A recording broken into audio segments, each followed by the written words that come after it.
কিয়ামতটা হয়ে যাবে, এটা সত্য কথা, কোনো সন্দেহ নাই। এর আগে অনেকগুলো আলামত ঘটবে। যেমন এর মধ্যে একটা আলামত হলো ফাতহু বাইতুল মুকাদ্দাস, বাইতুল মুকাদ্দাস বিজয় হওয়া। কি বিজয় হওয়া বলেন তো?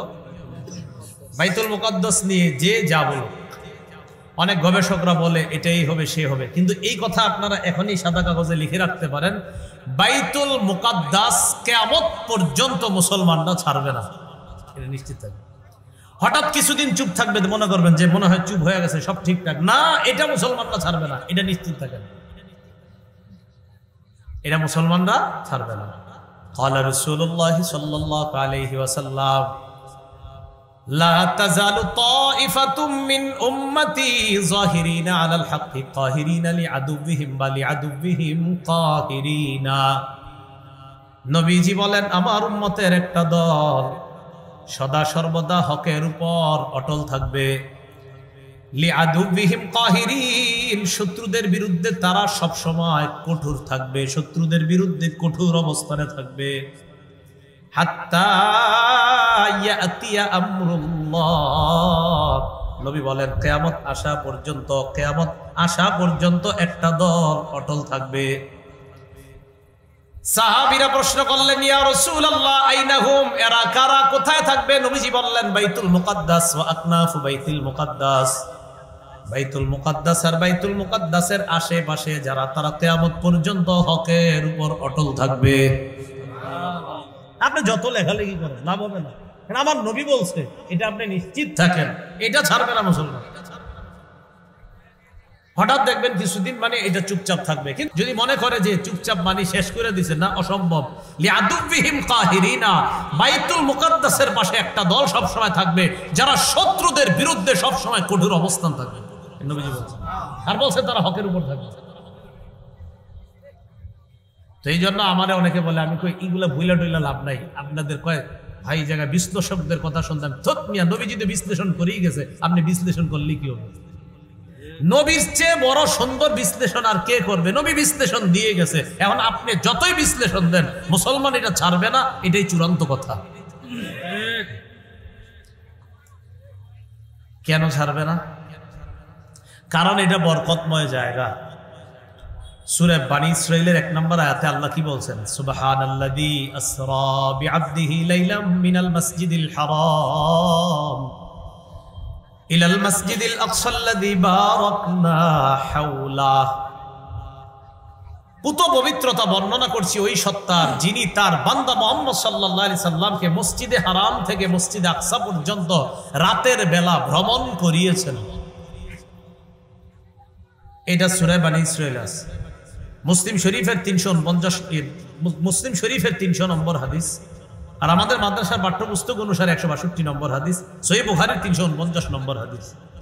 এই হাদিসের মধ্যে আছে রাসূলুল্লাহ সাল্লাল্লাহু আলাইহি সাল্লাম বলেন, উতিতু বিল বুরাক, আমার কাছে বোরাক আনা হয়েছে। ওয়া হুয়া দাব্বাতুন আবিয়াদু তাবিলুন, বোরাকটার দিকে তাকায় দেখলাম এটা সাদা, লম্বা। ফাওকাল হিমার দুনাল বাগ, এই বোরাকটা কেমন? এটা হলো গাধার চেয়ে একটু বড়, খচ্চরের চেয়ে একটু ছোট। ইয়াদউ হাফিরাহু ইনদা মুনতাহা তারফিহি, তার চোখের সীমানা, দৃষ্টি যত দূর পর্যন্ত যায়, এটা এক লাফে গতিতে ওই পর্যন্ত পৌঁছে যায়। রাসূলুল্লাহ সাল্লাল্লাহু আলাইহি সাল্লাম বলেন, ওটার উপরে যখন আমি চড়ছি, চড়ার পর রকিবতুহু হাত্তা আতাইতু বাইতুল মাকদিস, আমি এটার উপর চড়ে বাইতুল মুকাদ্দাসে এসেছি। তাহলে কি বোঝা যায়? নবীর জীবনে আশ্চর্য একটা ঘটনা আল্লাহ ঘটিয়েছেন, সশরীরে রাতের বেলা ভ্রমণ করিয়ে বাইতুল মুকাদ্দাস, সেখান থেকে 7 আসমান, সেখান থেকে সিদরাতুল মুনতাহায় নিয়ে গেছেন। যেই মসজিদটা ঘুরিয়ে নিয়ে গেছেন, এটার নাম বাইতুল মুকাদ্দাস। এটা এমন মসজিদ যেখানে রাসূলকে ওই রাতে আল্লাহ অবস্থান করিয়েছেন। অতএব এটা মুসলমান ছাড়বে না। এটা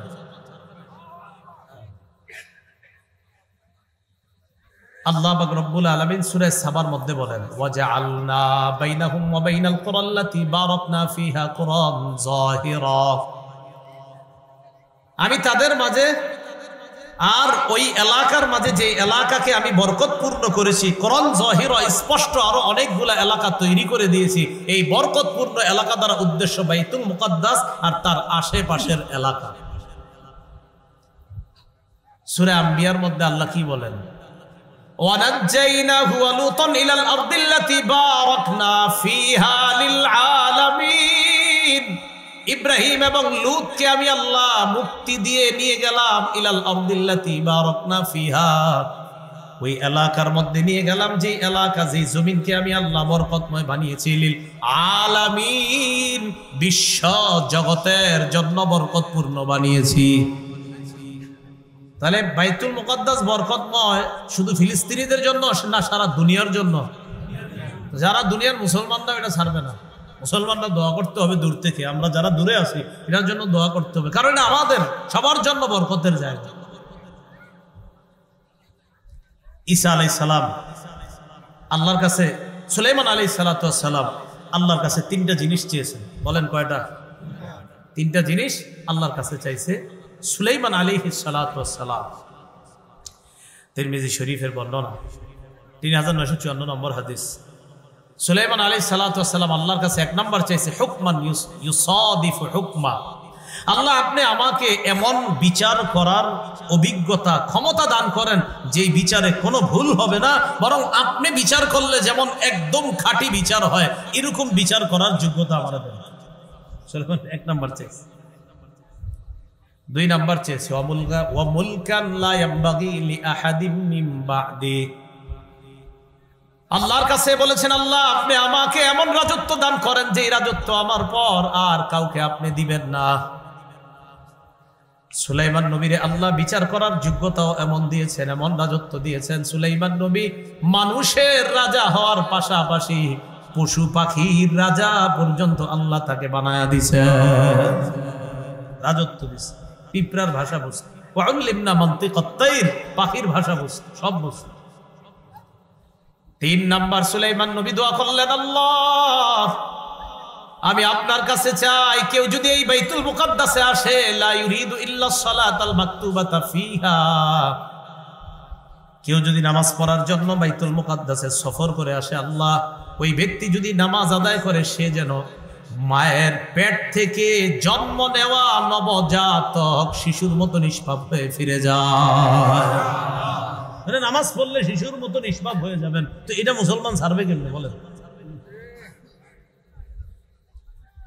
রাসূলুল্লাহ সাল্লাল্লাহু আলাইহি সাল্লাম বলেছেন সহিহ বুখারীর 1189 নম্বর হাদিস, قال رسول الله صلى الله عليه وسلم لا تشد الرحال الا الى ثلاثه مساجد।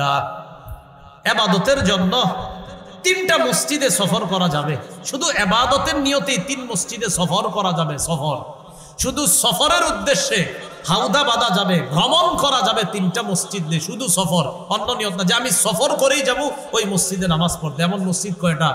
তিনটা। এক নাম্বার আল মসজিদুল হারাম, এক নাম্বার মসজিদে হারাম। দুই নাম্বার মসজিদি হাযা ওয়া ফি রিওয়ায়া ওয়া মসজিদির রাসূল সাল্লাল্লাহু আলাইহি ওয়াসাল্লাম। দুই নাম্বার মদিনার মসজিদে নববী, আল্লাহর নবীর মসজিদ। তিন নাম্বার ওয়া মসজিদুল আকসা, ফিলিস্তিনের বাইতুল মুকাদ্দাস। এই তিনটা মসজিদে ভ্রমণ করার জন্য সফর করা যাবে। শুধু ভ্রমণ, যে আমি ওখানে শুধু এই তিন মসজিদে যাব নামাজ পড়তে, ইবাদত করতে, নবী বলেন ইবাদত, শুধু ইবাদতের জন্য এই তিন মসজিদে সফর করা যায়। এখান থেকে স্পষ্ট বুঝে আছে যে রাসূল সাল্লাল্লাহু আলাইহি সাল্লাম বাইতুল মুকাদ্দাসের গুরুত্বটাও আলাদা দিয়েছেন। কিভাবে? ওই মসজিদে হারাম, মসজিদে নববী, এটার সাথে ওটারও রাসূল গণ্য করছেন। এই জন্য মনে রাখবেন, আলোচনার মধ্যে তিনটা মসজিদ আপনি আলোচনায় রাখতে হবে। মসজিদে হারাম যেটা মক্কায়, মসজিদে নববী যেটা মদিনায়, আর মসজিদে বাইতুল মুকাদ্দাস যেটা হলো আপনার ফিলিস্তিনে। এই তিনটা মুসলমানদের প্রাণ, এই তিনটার ক্ষেত্রে মুসলমান কারো সাথে আপোষ করতে পারে না। আমার দেশ, আমার বাড়ি, আমার ঘর, আমার সম্পদ, আমি খাবো তো তুমি খাবা নাকি? দখলদারি করে আসছে, কয় গাজা ছেড়ে দাও এত ঘন্টার মধ্যে, মানে আমার ঘর ছেড়ে দিব, তোমার কথায় কে? এটা কিন্তু আপনারা লেখালেখি করেন না যে হুজুর মনে হয় নত হয়ে যাবে না, রাসূল বলছে অসম্ভব, কিয়ামত পর্যন্ত একটা দল নত হবে না। আমি বলে দিছি। এই জন্য এই ব্যাপারে যদি কেউ হতাশার কথা কয় আমার সাথে, আমি ধর্মী আপনি কি করে কি বিশ্লেষণ করেন? নবী তো বিশ্লেষণ দিয়ে গেছে, বিশ্লেষণ দেন। তো বলছিলাম বাইতুল মুকাদ্দাস বিজয় হবে কিয়ামতের আগে। এটা বিজয় হওয়াটা এটা কিয়ামতের একটা আলামত হবে। হ্যাঁ, বাইতুল মুকাদ্দাস বিজয় হয়ে গেছে। রাসূলের ইন্তেকাল কিয়ামতের আলামত, রাসূলের আগমন কিয়ামতের আলামত। বাইতুল মুকাদ্দাস বিজয় হওয়া এটাও মুসলমানদের চূড়ান্ত বিজয় আল্লাহ দান করবেন। আমরা সে অপেক্ষা আছি যে আল্লাহ যেন অতি দ্রুত বাইতুল মুকাদ্দাস মুসলমানদের অধীনেই করে দেয়। এবার কিয়ামতটা যখন হবে, কিয়ামতের ময়দানটা, এই ময়দানের বিভীষিকাময় বর্ণনা রাসূল সাল্লাল্লাহু আলাইহি সাল্লাম দিয়েছেন কিভাবে? সহিহ বুখারীর বর্ণনা, কিতাবুত তাফসীর, বাবু যুররিয়াত মান হামালনা মা নূহ ইন্নাহু কানা আবদান শাকুরা। তাফসীর অধ্যায় শিরোনামটা এমন, তোমরা তাদের সন্তান যাদেরকে আমি নূহ নবীর সাথে কিস্তিতে ভ্রমণ করিয়েছি। নূহ নবী ছিলেন আল্লাহর শুকরগুজার বান্দা। বুখারীর হাদিস নাম্বার 4712 নম্বর হাদিস। এই হাদিসের বর্ণনাকারী আবু হুরায়রা রাদিয়াল্লাহু তাআলা। রানের গোশত খাইছেন নি আপনারা? মুরগির রান, খাসির রানের গোশত খাইছেন না? আরে খান নাই অনেকে? হাদিসটা মন দিয়ে শোনেন কি বলে। উতিয়া রাসূলুল্লাহ সাল্লাল্লাহু আলাইহি ওয়াসাল্লাম বিলাহমিন ফারুফিয়া ইলাইহি যিরা। আল্লাহ নবীর কাছে গোশত আনা হলো। গোশতের মধ্যে রানের সামনের অংশটা আল্লাহ নবীকে দেওয়া হয়। ওয়াকানাত তুজিবুহু, রানের সামনের অংশের গোশত আল্লাহ নবী পছন্দ করতেন। এখন থেকে যখন ফাস্টফুডের দোকানে গিয়ে চিকেন খাইবেন, রান্না খাওয়ার সময় নিয়তে খাইবেন যে নবীরা পছন্দ করতেন তাই আমিও খাই, ঠিক আছে? ফানাহাশা মিনহা নাহশাতান, আল্লাহ নবী রানের মধ্যে একটা কামড় দিলেন, গোশতের রানে। কামড় দেওয়ার পর নবী বললেন, আনা সাইয়্যিদুন নাস ইয়াউমাল কিয়ামাহ, কিয়ামতের ময়দানে আমি মুহাম্মদ হব সমস্ত মানুষের নেতা, আমি সবার নেতা। ওয়া হাল তাদরুনা মিম্মা যালিকা, জানোনি এটা কিভাবে? ইউজমাউন নাসুল আউওয়ালিনা ওয়াল আখিরিনা ফি সাইদিন ওয়াহিদ, মানুষ পূর্বাপর যারা আছে আদম থেকে কিয়ামত পর্যন্ত সবাইকে একটা মাঠের মধ্যে জমা করা হবে। ইউসমিউহুমুদ দাঈ ওয়া ইয়ানফুযুহুমুল বাসর, একজন আহ্বানকারী সবাইকে ডাকবে। একজনের আহ্বানে সব মানুষগুলা, কোটি কোটি মানুষগুলা একসাথে শুনতে পাবে। একজনের ডাক একসাথে তাকাবে, তাকানোর পর দেখবে শামস, সূর্যটা কাছাকাছি এসে গেছে। অন্য বর্ণনায় নবী বলেন মানুষ এত ঘামিয়ে যাবে, ঘর্মাক্ত হয়ে যাবে, কারো ঘাম হাঁটু পরিমাণ, কারো কোমর পরিমাণ, কারো বুক পরিমাণ, কারো আবার হাত্তা ইয়াবলুগা আনসাফা উযুনাই, কানের লতি পরিমাণ ঘাম হয়ে যাবে। ৭০ যিরাআ, কারো কারো একজনের ঘাম ৭০ গজ পর্যন্ত চারদিকে ছড়ায়া যাবে। কয় গজ? ৭০ গজ ছড়ায়া যাবে। নবীজি বলেন ইউলজিমুহুমুল আরাকু ইলজামা, ঘাম তারে ডুবায়া দিবে, কোনো মতে নাকটা নিচে যাবে আর উঠবে, হাবুডুবু খেতে থাকবে। ফায়াবলুগুন নাস মিনাল গাম্মি ওয়াল কারাবি মা লা ইউতিকুনা ওয়া লা ইহতামিলুন, মানুষ অসহনীয় যন্ত্রণার মধ্যে পড়বে, সহ্য করতে পারবে না, এত কঠিন পরিস্থিতি। ফায়াকুলুনা আলা তারাউনা মা নাহনু ফীহি আলা তানজুরুনা মান ইয়াশফাউ লানা ইলা রাব্বিনা, মানুষ বলা বলি করবে, আচ্ছা তোমরা কি দেখো না আমরা কি বিপদের মধ্যে আছি? তোমরা কি দেখো না আমরা কতটা পেরেশানির মধ্যে আছি? এমন কাউকে কি তালাশ করে বের করবে না যে আমাদের পক্ষ হয়ে আমাদের জন্য আল্লাহর কাছে সুপারিশ করবে? হাত্তা ইউরিহানা মিন মাকানিনা হাযা, যেন এই ভয়ঙ্কর পরিস্থিতি থেকে আমাদেরকে পরিত্রাণের ব্যবস্থা করে, এমন কাউকে কি তালাশ করবা না? মানুষ নিজেরা বলা বলি করবে। ফায়াকুলু বাদুন নাসি লিবাদ, একজন আরেকজনকে বলবে আলাইকুম বিআদম, তোমরা আদম নবীর কাছে যাও। ফায়াতুনা আদামা, সবাই আদম নবীর কাছে যাবে। আসার পর বলবে আনতা আবুল বাশার খালাকাকাল্লাহু বিয়াদিহি। আদম নবীকে বলবে আপনি হলেন মানুষের পিতা, বাশারের পিতা। জোরে বলেন কার পিতা? আরো জোরে বলেন কার পিতা? আল্লাহ বলেন কুল ইন্নামা আনা বাশারুন, নবী আপনি বলেন আমি বাশার। বলেন সবাই, নবী আপনি বলেন আমি বাশার। এটা কে শিখাইছে? আল্লাহ নবীরে বলছে নবী আপনি বলেন আমি। কিয়ামতের ময়দানে মানুষ গিয়ে কয় আনতা আবুল বাশার, আপনি বাশারের পিতা। আল্লাহ নবীরে কয় নবী আপনি বলেন বাশার। কিয়ামতের ময়দানে মানুষ কয় আদম নবীরে আব্বা আপনি বাশারের পিতা। এর মানে মুহাম্মদ সাল্লাল্লাহু আলাইহি ওয়াসাল্লাম বাশার। এই বাশারের পিতা কে? আদম। বলেন কে? আদম আলাইহিস সালাম। সব মানুষগুলো গিয়ে বলবে আনতা আবুল বাশার খালাকাকাল্লাহু বিয়াদি, আপনি মানুষের পিতা, আল্লাহ আপনাকে কুদরতি হাতে বানিয়েছে।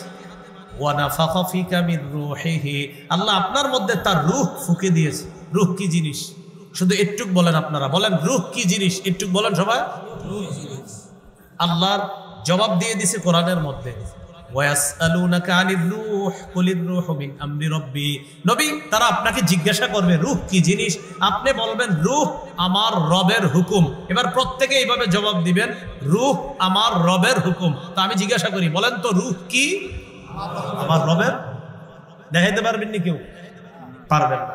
তাহলে কোনো নাস্তিক যদি বলে আমি আল্লাহ বিশ্বাস করি না, তাকে বলবেন ভাইয়া আপনি কি বেঁচে আছেন না মরে গেছেন? হ্যাঁ বলবে মিয়া তুমি দেখো না আমি বেঁচে আছি কিনা। ও আচ্ছা আপনি বেঁচে আছেন তাই নাকি? হ্যাঁ। কেমনে বেঁচে আছেন? বলবে আমার প্রাণ আছে। ও আপনার প্রাণ আছে বলে বেঁচে আছেন? হ্যাঁ। প্রাণটা কোথায় একটু দেখান আমাকে, প্রাণটা দেখান। তো বলবে প্রাণ কি দেখানো যায়? ও বিশ্বাস করেন তাহলে দেখানো যায় না? বিশ্বাস করেন। তার মানে প্রাণ দেখাইতে পারলেন না, এটা দেখানো যায় না, তাও বিশ্বাস করেন। আমরাও আল্লাহকে দেখাইতে পারতেছি না দুনিয়াতে, আমরাও আল্লাহরে বিশ্বাস করি।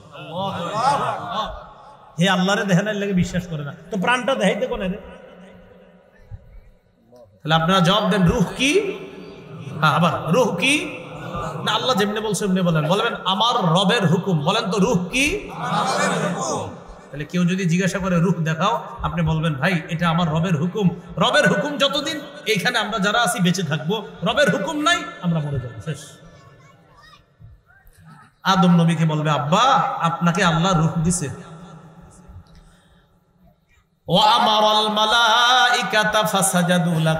আপনারে বানানোর পর ফেরেশতাদেরকে বলছে আপনাকে সিজদা করার জন্য, তারা আপনাকে সিজদা করছে। আলা তারা ইলা মা নাহনু ফিহি ইশফা লানা ইলা রাব্বিকা। আব্বা আমরা কি বিপদের মধ্যে আছি আপনি কি দেখেন না? আমাদের জন্য একটু রবের কাছে সুপারিশ করেন। আল্লাহ পাক রব্বুল আলামিনের নবী আদম নবী জবাব দিবেন ইন্না রাব্বি ক্বাদ গাদিবাল ইয়াওমা গাদবা লাম ইয়াগদাব ক্বাবলাহু মিসলাহু ওয়া লা ইয়াগদাব বা'দাহু মিসলাহ। আহারে যদি পারেন এই বাংলাটা প্রতিদিন কয়েকবার মনে করবেন। আদম নবী যে বাক্যটা বলছে এটার বাংলা হলো এই। সন্তানদেরকে ডাক দিয়ে বলবে আজকে আমার রব এত রাগ করে আছে, আজকের মতো এত রাগ আগে কখনো করেনি, আজকের মতো এত রাগ ভবিষ্যতে কখনো করবে না। আদম নবী বলবে আজকে আমার রব এত রাগ করে আছে, আজকের মতো এত রাগ আগে কখনো করেনি, আজকের মতো এত রাগ ভবিষ্যতে করবে না। রব এতটা রাগ করে আছে আজকে, আমি তোমাদের জন্য সুপারিশ করতে পারবো না। ইন্নাহু কদ নাহানি আনিশ শাজারা ফাসাইতুহু, আল্লাহ আমারে ওই গাছের কাছে যাইতে নিষেধ করছেন। আমি আল্লাহর এই নিষেধাজ্ঞা পালনে আমার দ্বারা একটু অন্যরকম হয়ে গিয়েছে। আল্লাহ যদি আজকে আমাকে বলে আদম আপনারে আমি নিষেধ করেছিলাম গাছের কাছে যাইতে, আপনি কেন গেলেন? আমি এই টেনশনে আছি, নাফসি নাফসি নাফসি, তিনবার বলবে আমি আমার পরিত্রাণ চাই, আমি আমার পরিত্রাণ চাই, আমি আমার পরিত্রাণ চাই। তিনবার বলবে আমি নিজেই সুপারিশ প্রত্যাশী।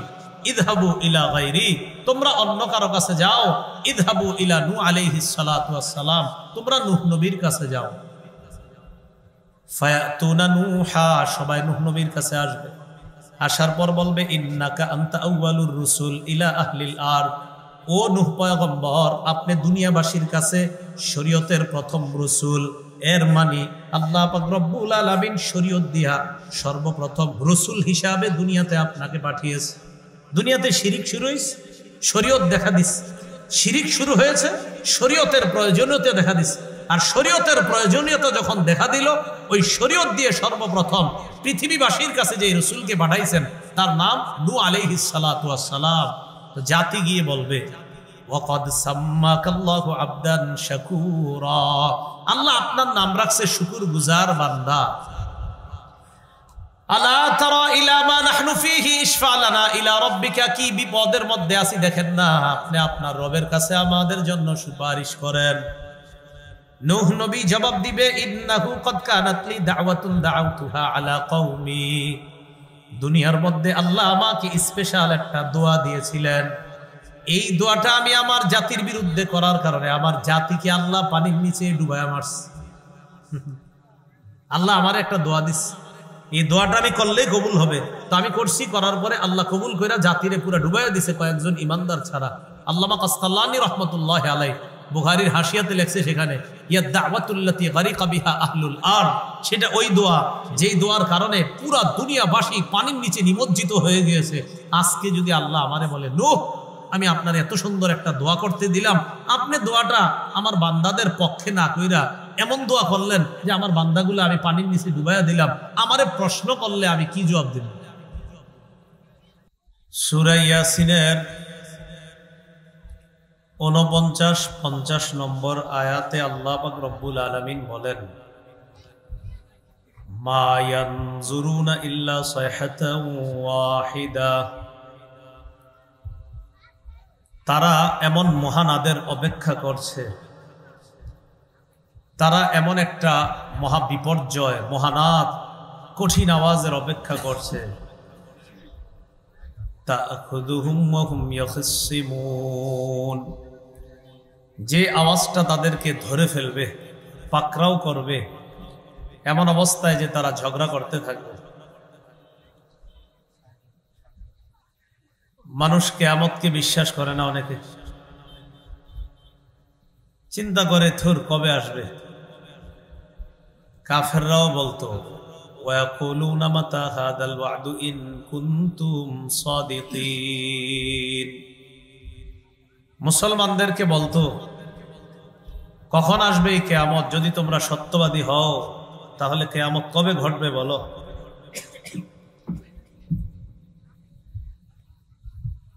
আল্লাহ পাক রব্বুল আলামিন পবিত্র কোরআনে স্পষ্ট উল্লেখ করেছেন 5টি বিষয় আল্লাহ ছাড়া কেউ জানে না। ইন্নাল্লাহা ইনদাহু ইলমুস সাআ ওয়া ইউনাজ্জিলুল গায়সা ওয়া ইয়া'লামু মা ফিল আরহাম ওয়া মা তাদরি নাফসুম মাযা তাকসিবু গাদা ওয়া মা তাদরি নাফসুম বিআইয়ি আরদিন তামুত। জিবরিল আলাইহিস সালাতু ওয়াস সালাম মানুষের বেশ ধরে রাসূলুল্লাহ সাল্লাল্লাহু আলাইহি সাল্লামের কাছে এসেছেন, 4টা প্রশ্ন করছেন। মুসলিম শরীফের 5 নম্বর হাদিস। 4 নম্বর প্রশ্নটা ছিল মাতাস সাআতু ইয়া রাসূলুল্লাহ, কিয়ামত কবে? রাসূলুল্লাহ সাল্লাল্লাহু আলাইহি সাল্লাম জবাব দিয়েছেন মাল মাসউলু আনহা বিআ'লামা মিনাস সাইল, জিজ্ঞাসিত ব্যক্তি জিজ্ঞাসাকারীর চাইতে বেশি অবগত না এই ব্যাপারে। এর মানে আমাকে যে তুমি জিজ্ঞাসা করলা, আমিও যেমন জানি না তুমিও জানো না। ফি খামসিন লা ইয়ালামুহুন্না ইল্লাল্লাহ, তোমার এই প্রশ্নটা ওই 5 জিনিসের অন্তর্ভুক্ত, যে 5টি জিনিসের ব্যাপারে আল্লাহ ছাড়া কেউ জানে না। 1 নম্বর ইন্নাল্লাহা ইনদাহু ইলমুস সাআ, কিয়ামত কখন হবে এটা আল্লাহ জানেন। 2 নম্বর ওয়া ইউনাজ্জিলুল গায়স, বৃষ্টি কখন কি পরিমাণ দিবেন এটা আল্লাহ জানেন। ওয়া ইয়া'লামু মা ফিল আরহাম, পেটের সন্তান ছেলে হবে না মেয়ে হবে এটা আল্লাহ জানেন। রূপ ধারণ করার আগ পর্যন্ত এটা ছেলে হবে না মেয়ে হবে আল্লাহ জানেন। রূপ ধারণ করলে আল্ট্রাসোনোগ্রামে ধরা খায়, এর আগে কি ছেলে না মেয়ে হবে কেউ কিন্তু বলতে পারবে না। ওয়ামা তাদরি নাফসুম মাযা তাকসিবু গাদা। 4 নাম্বার, কোন মানুষ জানে না সে আগামীকাল কি উপার্জন করবে, কেউ জানে না। 5 নম্বর, ওয়ামা তাদরি নাফসুম বিআইয়ি আরদিন তামুত। কেউ জানে না সে কোথায় মৃত্যুবরণ করবে, কোন জমিনে মারা যাবে, এটা কেউ জানে না। ইন্নাল্লাহা আলীমুন খাবীর। নিশ্চয় আল্লাহ মহাজ্ঞানী, খবীর, সম্যক অবগত, সব বিষয়ে আল্লাহ সব জানেন। কে কোথায় কোন জমিনে মারা যাবেন এটা একমাত্র কে জানেন? আপনার দেশের কত মানুষ বিদেশে মারা গেছে, কথার কথা। বাংলাদেশের কত মানুষ হজে গিয়ে মারা যায়, তার এলাকাবাসী কল্পনাও করে নাই সে যে ওখানে গিয়ে মারা যাবে, কিন্তু আল্লাহ জানতেন সে যে ওখানে মারা যাবে। তো সূরা ইয়াসিনের 49-50 নম্বর আয়াতে আল্লাহ বলেন, মা ইয়ানজুরুনা ইল্লা সাইহাতাও ওয়াহিদা। তারা একটা চিৎকারের অপেক্ষা আছে, মহানাদের অপেক্ষা আছে। তাখুযুহুম ওয়া হুম ইয়াখসিমুন, যখন তারা ঝগড়া করতে থাকবে এই আওয়াজ তাদেরকে পাকড়াও করে ফেলবে। ফালা ইস্তাতিউনা তাওসিয়াতাও ওয়ালা ইলা আহলিহিম ইয়ারজিউন, তখন তারা ওসিয়ত করার মতো কোনো সময় পাবে না। ওয়ালা আহলিহিম, তাদের পরিবারের কাছে যে আবার ফিরে আসবে এই ফিরে আসার সুযোগটাও তারা পাবে না, ওসিয়ত করার সুযোগ পাবে না, পরিবারের কাছে আসার সুযোগ পাবে না। ওয়ানুফিখা ফিস-সূর, সিংহার মধ্যে যখন ফু দেওয়া হবে, ফাইদা হুম মিনাল আজদাথি ইলা রাব্বিহিম ইয়ানসিলুন, মানুষগুলা তাদের কবর থেকে উঠে আল্লাহর সামনে তারা উপস্থিত হবে। তাহলে কিয়ামতটা হঠাৎ এসে যাবে, কেউ জানে না কখন। সূরা নাহলের 77 নম্বর আয়াতে আল্লাহ বলেন, ওয়ামা আমরুস সাআতি ইল্লা কালামহিল বাসারি আও হুয়া আকরাব।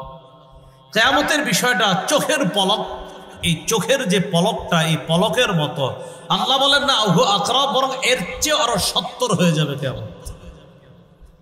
আলামত হবে অনেকগুলা, আমরা অনেক আলামত দেখবো, এটা বাই একের পর এক দেখতে থাকবো, কিন্তু কিয়ামতটা যখন হয়ে যাবে হঠাৎ হয়ে যাবে, চোখের পলকের মধ্যে হয়ে যাবে। একটা হাদিস শুনলে আমরা বুঝবো কিয়ামতটা কত তাড়াতাড়ি হবে। সহিহ বুখারীর কিতাবুর রিকাক, কোমল হওয়া অধ্যায়, শিরোনামের নাম বাবু তুলুইশ শামসি মিন মাগরিবিহা, সূর্য পশ্চিম দিক থেকে উদয় হওয়া। সূর্য উদয় হয় প্রতিদিন কোত্থেকে? একজন পশ্চিম কইছে, কোত্থেকে হয়? পূর্ব দিক থেকে। যেদিন পশ্চিম দিক থেকে উদয় হবে দুনিয়াতে যারা থাকবে সবাই ঈমান আনবে, একদম সবাই ঈমান আনবে। আল্লাহ ঈমান আনছে, আপনার নবী কত কইছে বিশ্বাস করি নাই। এখন যেহেতু পশ্চিম দিকে উঠেই গেছে, এখন তো অবিশ্বাসের আর কিছু নাই। আল্লাহ আমরা সবাই ঈমান আনলাম। আল্লাহ কোরআনে জানিয়ে দিয়েছে ঈমান লাভ হবে না।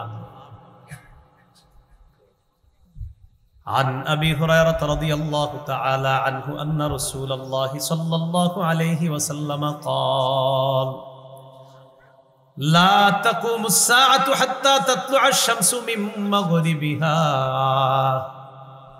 কিয়ামত ততক্ষণ সংগঠিত হবে না যতক্ষণ সূর্য পশ্চিম দিক থেকে উদয় না হবে। নবীজি বলেন, ফাইদা তালাআত ফারআহান নাস, সূর্যটা যেদিন পশ্চিম দিক থেকে উঠবে মানুষ যখন দেখবে, সারা দুনিয়ার মধ্যে যারা থাকবে আমানা মান ফিল আরদি আজমাউনা, সবাই ঈমান আনবে। নবী বলেন, হিনা যালিকা লা ইয়ানফাউ নাফসান ঈমানুহা লাম তাকুন আমানাত মিন ক্বাব আও কাসাবাত ফি ঈমানিহা খায়রা। নবী কোরআনের একটা আয়াত উল্লেখ করে বলেন, এটাই হলো সেই দিন যেই দিনের ব্যাপারে আল্লাহ কোরআনের মধ্যে বলেন, ইয়াউমা লা ইয়ানফাউ নাফসান ঈমানুহা, যেদিন কারো ঈমান কোনো উপকারে আসবে না, লাম তাকুন আমানাত মিন ক্বাব, ইতিপূর্বে তারা ঈমান আনে নাই। আও কাসাবাত ফি ঈমানিহা খায়রা, ইতিপূর্বে ঈমান এনে ভালো কাজ করে নাই, এখন ঈমান আনে আবার ভালো ভালো কথা বলে। আল্লাহ বলেন সূর্য পশ্চিম দিক থেকে যখন উঠবে, ঈমান আনলে আর ভালো কাজ করলে কোনো লাভ হবে না। ঈমান আনছে, ভালো কাজ করতেছে, যে আল্লাহ ফলাফল দাও, আমি নামাজ পড়তেছি, রোজা রাখতেছি। আল্লাহ কয় না, পূর্ব দিক থেকে যতদিন সূর্য উঠছে ততদিন তোমার ঈমানটাও গ্রহণযোগ্য ছিল, তোমার ইবাদতও গ্রহণযোগ্য হতো। কিন্তু এখন তুমি যখন পশ্চিম দিক থেকে দেখছো, আমার নবী কতবার বইলা দিছে যে পশ্চিম দিক থেকে সূর্য উঠবে, সেদিন কিয়ামত অপেক্ষা করো, যে কিয়ামতটা একটু কিছুক্ষণের মধ্যে ঘটে যেতে পারে। কিন্তু তোমরা বিশ্বাস করো নাই। যখন সূর্য পশ্চিম দিক থেকে উঠছে, এখন বলো কি ঈমান আনছি? না, লাভ হবে না এখন। তো এবার নবীজি কি বলে দেখেন, ওয়ালা তাকুমান্নাস সাআহ ওয়া ক্বাদ নাশারা আর-রাজুলান সাওবাহুমা ফালা ইয়াত্তাবায়ানিহি ওয়ালা ইয়াতবিয়ানি। নবী বলেন কিয়ামত সংগঠিত হবে, দুই ব্যক্তি তাদের কাপড় বিছিয়ে দিবে। ক্রেতা বিক্রেতার সামনে কথাবার্তা চলবে, বিক্রেতা ক্রেতার সামনে কাপড় বিছিয়ে দিবে আর বলবে দেখেন কাপড়টা কেমন, কিনবেন কিনা, কথাবার্তা চলবে। আল্লাহ নবী বলেন লা তাকুমান্নাস সাআহ, এই কাপড় খুলে ব্যবসা করার জন্য কাপড়টা খুলবে, দেখাবে কেমন, এর মাঝে কিয়ামত ঘটে যাবে। ওয়ালা ইয়াতবিয়ানিহি, কাপড়টা বটারও সুযোগ পাবে না, কাপড় যে বটবে সুযোগ পাবে না। ফালা ইয়াতাবায়ানিহি, ক্রয় বিক্রয় করতে পারবে না, কাপড়টা বটতেও সুযোগ পাবে না। নবী বলেন ওয়ালা তাকুমান্নাস সাআহ ওয়া ক্বাদ ইনসারাফা আর-রাজুলু বিলাবানি লিকাহাতিহি ফালা ইয়াতআমু। কিয়ামত এত দ্রুত সময়ের মধ্যে সংগঠিত হবে, মানুষ উটনির দুধ দহন করবে, করার পর পাত্রের মধ্যে দুধ নিবে, আল্লাহ নবী বলেন দুধটা পান করারও সুযোগ পাবে না, এর মাঝে কিয়ামত ঘটে যাবে। আর আশ্চর্যের ব্যাপার, আল্লাহ নবী বলেন ওয়ালা তাকুমান্নাস সাআহ ওয়া ক্বাদ ইয়ালিতু আহাদুকুম হাউযাহু ফালা ইয়াসতি ফীহি। তোমাদের কেউ কেউ প্রাণীকে পানি পান করানোর জন্য চৌবাচ্চা বানাবে। আমু কুমিল্লা কয় নাইন্দা, আপনারা কি করেন? গরুরে যে পানি খাওয়ান, যাই হোক আপনার গোটা যেটা আম গোটা ওইটাই আর কি। তো এটা আচ্ছা যাই হোক, ওটা বানাবে, বানানোর পর ওটার মধ্যে গরুরে বা উটরে পানি খাওয়াবে, মানে পানি পান করানোর জন্য এটা বানায়, মানে পানিটা নিচে যে আমার প্রাণীটাকে পানি পান করাবো, এই পানি নিচে ফালা ইয়াসতি ফীহি, পান করানোর সুযোগ পাবে না, কিয়ামত হয়ে যাবে।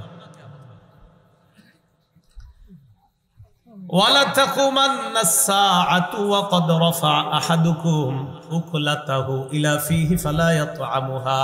দেখেন না, এটা আরো কত আশ্চর্য।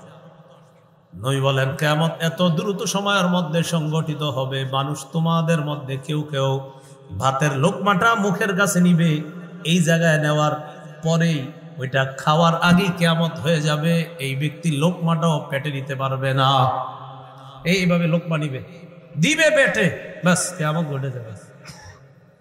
সর্বপ্রথম কিয়ামত যে ঘটবে, আওয়াজটা পাইব কি? সিংহার আওয়াজ, যে সিংহার আওয়াজে সব বেহুশ হইব। মুসলিম শরীফের হাদিসে আসছে আউয়ালু মা ইয়াসআক, সর্বপ্রথম যে বেহুশ হবে রাজুলুন ইয়ালিতু হাউজা, যে ওই যে প্রাণীকে পানি পান করানোর জন্য হাউস তৈরি করবে আর পানি পান করাতে পারবে না, এই লোকটা সর্বপ্রথম আওয়াজটা পাবে, এই লোকটা বেহুশ হবে, মানে অর্থাৎ সে শেষ হয়ে যাবে। আসমান জমিনের যারা আছে সবাই বেহুশ হয়ে যাবে, কবরের ভিতরে যারা আছে এরাও আল্লাহ উঠানোর আগে সবগুলাকে আল্লাহ বেহুশির মধ্যে নিয়ে যাবেন। এরপর আরেকটা ফু দেওয়ার পর কিয়ামতের ময়দানে সবাই দাঁড়িয়ে এদিক সেদিক দেখতে থাকবে। সূরা জুমারের 68 নম্বর আয়াতে আল্লাহ বলেন ওয়া নুফিখা ফিস-সূর ফাসাইকা মান ফিস-সামাওয়াতি ওয়া মান ফিল আরদি ইল্লা মান শাআল্লাহ। সিংহার মধ্যে ফু দেওয়া হবে, আসমান জমিনের যারা থাকবে, আল্লাহ যাদেরকে চান তারা সারা সবাই বেহুশ হয়ে যাবে। সুম্মা নুফিখা ফীহি উখরা ফাইদা হুম কিয়ামুন ইয়ানজুরুন। আবার আরেকটা ফু দেওয়া হবে, হঠাৎ দেখা যাবে সবাই কিয়ামতের মাঠে দেখতেছে। নবীজি বলেন আকুনু আউয়ালা মান ইয়াসআক, সর্বপ্রথম কিয়ামতের ময়দানে আমার হুশ ফিরে আসবে। আনা আকুনু আউয়ালু মান ইয়াফিকু বা ইউফিকু, সর্বপ্রথম কিয়ামতের ময়দানে আকুনু আউয়ালা মান ইউফিকু, আমার হুশ ফিরে আসবে। আসার পর আমি কিয়ামতের ময়দানে সর্বপ্রথম দাঁড়াবো। নবীজি বলেন আকুনু আউয়ালা মান ইউফিকু, আমি সর্বপ্রথম, হুশ ফিরে আসবে যার, তাদের মধ্যে আমি হব সর্বপ্রথম। কিয়ামত দিবসটার অনেকগুলা নাম আছে, এর মধ্যে একটা হলো ইয়াউমুল কিয়ামাহ। বলেন কি নাম? ইয়াউমুল কিয়ামা, আর কিয়ামতের দিন, এটা একটা কিয়ামত দিনের নাম। আল্লাহ পাক রব্বুল আলামিন বলেন লা উকসিমু বিয়াউমিল কিয়ামাহ, সূরা কিয়ামার 1 নম্বর আয়াতে আল্লাহ বলেন লা উকসিমু বিয়াউমিল কিয়ামা, আমি কিয়ামত দিবসের শপথ করছি। তাহলে কিয়ামত দিবসের একটা নাম ইয়াউমুল কিয়ামা। তো আল্লাহ বলতেছেন কিয়ামত দিবসের শপথ করছি। সূরা নিসার মধ্যে আল্লাহ পাক রব্বুল আলামিন বলেন আল্লাহু লা ইলাহা ইল্লা হুয়া লা ইয়াজমা'আন্নাকুম ইলা ইয়াউমিল কিয়ামাতি লা রাইবা ফীহি। সূরা নিসার 87 নম্বর আয়াতে আল্লাহ বলেন আল্লাহ, আল্লাহ লা ইলাহা ইল্লাহু, তিনি ছাড়া কোনো ইলাহ নাই। লা ইয়াজমা'আন্নাকুম, আল্লাহ বলেন অবশ্যই অবশ্যই তিনি তোমাদেরকে জমা করবেন, উপস্থিত করবেন, ইলা ইয়াউমিল কিয়ামা, কিয়ামতের ময়দানে, কিয়ামতের দিনে। লা রাইবা ফি, এই ব্যাপারে কোনো সন্দেহ নাই। আল্লাহ বলেন ওয়ামান আসদাকু মিনাল্লাহি হাদিসা, আল্লাহর চেয়ে বেশি সত্য কথা আর কে বলে? আল্লাহর চেয়ে বেশি সত্য কথা আর কেউ বলবে? তো আল্লাহ সূরা নিসার 87 আর 88 নম্বর আয়াতে বলেন আল্লাহ লা ইলাহা ইল্লাহু, তিনি ছাড়া কোনো ইলাহ নাই। লা ইয়াজমা'আন্নাকুম ইলা ইয়াউমিল কিয়ামা, তিনি কিয়ামতের দিন তোমাদেরকে একত্রিত করবেন। লা রাইবা ফি, যেই দিনের ব্যাপারে কোনো সন্দেহ নাই। আল্লাহ এটা বলে আবার বলতেছে ওমান আসদাকু মিনাল্লাহি হাদিসা, বলো আমি আল্লাহর চেয়ে অধিক সত্যবাদী আর কে আছে? আমার চেয়ে সত্য কথা কে বলে? আমি আল্লাহ বলে দিলাম আমি তোমাদেরকে কিয়ামতের মাঠে উপস্থিত করব, এটাতে সন্দেহ কইরো না। দেখেন এটা বইলেই বলতেছে আরে আমার চেয়ে সত্যবাদী আর কে আছে, কেন সন্দেহ করবো? পরে বলতেছে যে আমি তো সবচেয়ে সত্যবাদী। যারা কয় আল্লাহ বিশ্বাস করি না, কিয়ামত যে হবে বিশ্বাস করি না, একদিন ঠিকই বিশ্বাস করবে, কিন্তু লাভ হবে না, সেদিন কোনো লাভ হবে না বিশ্বাস করে। আল্লাহ আমাদেরকে বুঝার তৌফিক দান করেন। তো আল্লাহ পাক রব্বুল আলামিন সূরা বনী ইসরাঈলের ৯৭ নম্বর আয়াতে আল্লাহ বলেন ওয়ানাহশুরুহুম, আমি তাদেরকে জমা করব ইয়াউমাল কিয়ামা, কিয়ামতের ময়দানে আমি সবাইকে একত্রিত করব।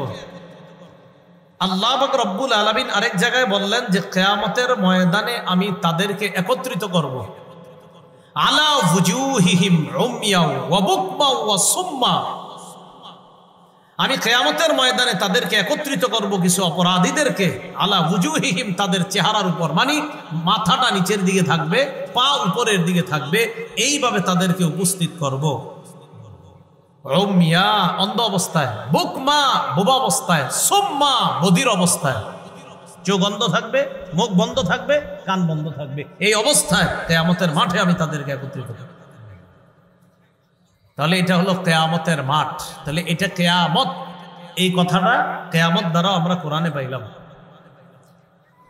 কিয়ামতের আরেকটা নাম আছে সাআহ, বলেন কি নাম? আল্লাহ পাক রব্বুল আলামিন বলেন ইন্নাস সাআতা লাআতিয়া, নিশ্চয়ই কিয়ামত আসবে। তাহলে এখানে সাআ মানে কিয়ামত। তো এটা বলতেছে আল্লাহ ইন্নাস সাআতা লাআতিয়া। কিয়ামতের আরেকটা নাম আল ইয়াউমুল আখির, আখিরাত দিবস। আল্লাহ পাক রব্বুল আলামিন পবিত্র কোরআনে এটা অনেক জায়গায় বলছেন। ওয়ালাকিন্নাল বিররা মান আমানা বিল্লাহ ওয়াল ইয়াউমিল আখির। প্রকৃত পুণ্য হলো ওই ব্যক্তি যে আল্লাহকে বিশ্বাস করে, ওয়াল ইয়াউমিল আখির, আখিরাতকে বিশ্বাস করে। এরপরে বলছেন আল্লাহর ফেরেশতাদেরকে বিশ্বাস করে, কিতাব বিশ্বাস করে, রাসূলদেরকে বিশ্বাস করে। বাকি এখানে উদ্দেশ্য আল ইয়াউমিল আখির, আখিরাতকে যে বিশ্বাস করে, ইয়াউমুল আখির। তাহলে কিয়ামতের একটা নাম ইয়াউমুল কিয়ামা, কিয়ামতের আরেকটা নাম আস-সাআ, কিয়ামতের আরেকটা নাম আল ইয়াউমুল আখির, কিয়ামতের আরেকটা নাম আছে ইয়াউমুল ফাসল। কি আছে বলেন তো? ইয়াউমুল ফাসল, ফয়সালার দিন, বিচারের দিন। ইয়াউমুল ফাসল, ফয়সালার দিন, বিচারের দিন। আরেকটা নাম আছে কিয়ামতের, আরেকটা নাম আছে ইয়াউমুত তাগাবুন। কি নাম আছে বলেন তো? ভুলে যাওয়ার দিন, লস খাওয়ার দিন। ইয়াউমা ইয়াজমাউকুম লিয়াউমিল জামঈ যালিকা ইয়াউমুত তাগাবুন। আল্লাহ পবিত্র কোরআনে বলেছেন অনেকগুলা নাম আছে কিয়ামতের। তো কিয়ামতটা হয়ে যাবে এটা সত্য কথা, কোনো সন্দেহ নাই। এর আগে অনেকগুলা আলামত ঘটবে। যেমন এর মধ্যে একটা আলামত হলো ফাতহু বাইতুল মুকাদ্দাস, বাইতুল মুকাদ্দাস বিজয় হওয়া। কি বিজয় হওয়া বলেন তো?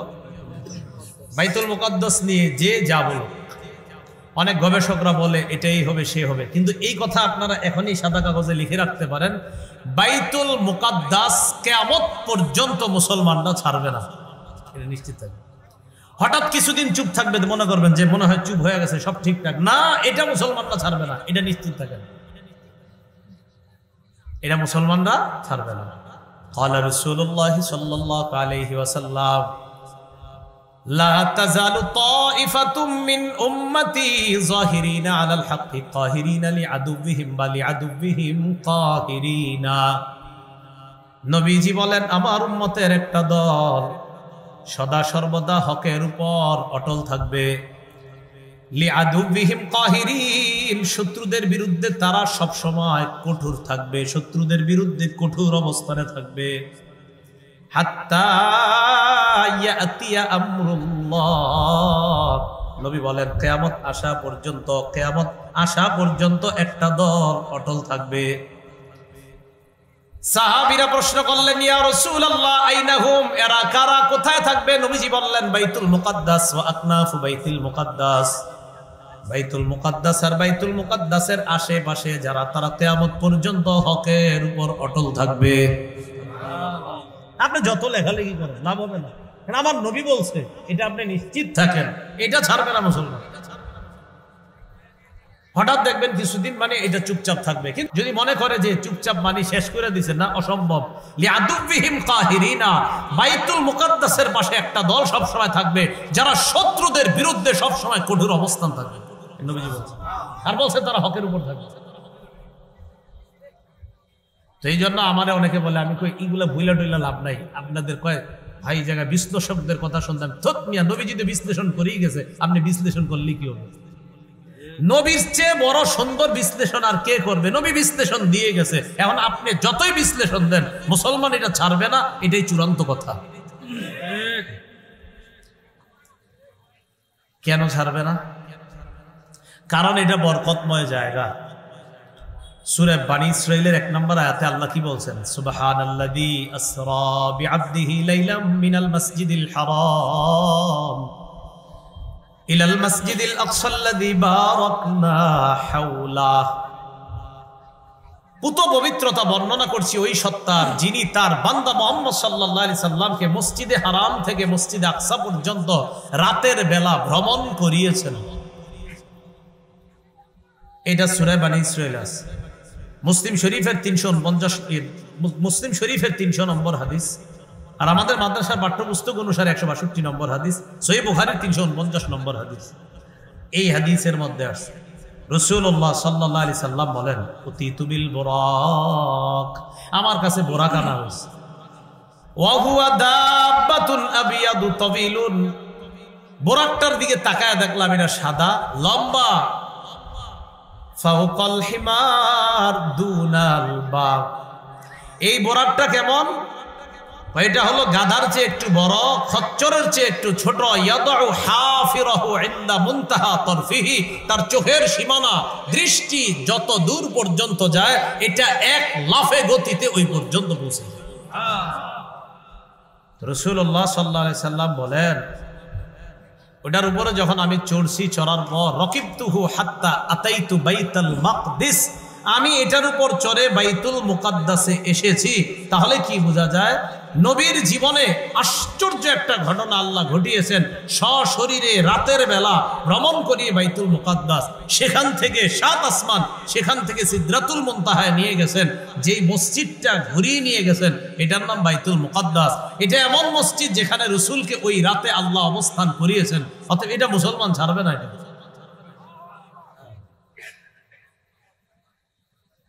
আল্লাহ পাক রব্বুল আলামিন সূরা সাবার মধ্যে বলেন, ওয়াজআলনা বাইনাহুম ওয়া বাইনাল কুরাল্লাতী বারাকনা ফিহা কুরান যাহিরা,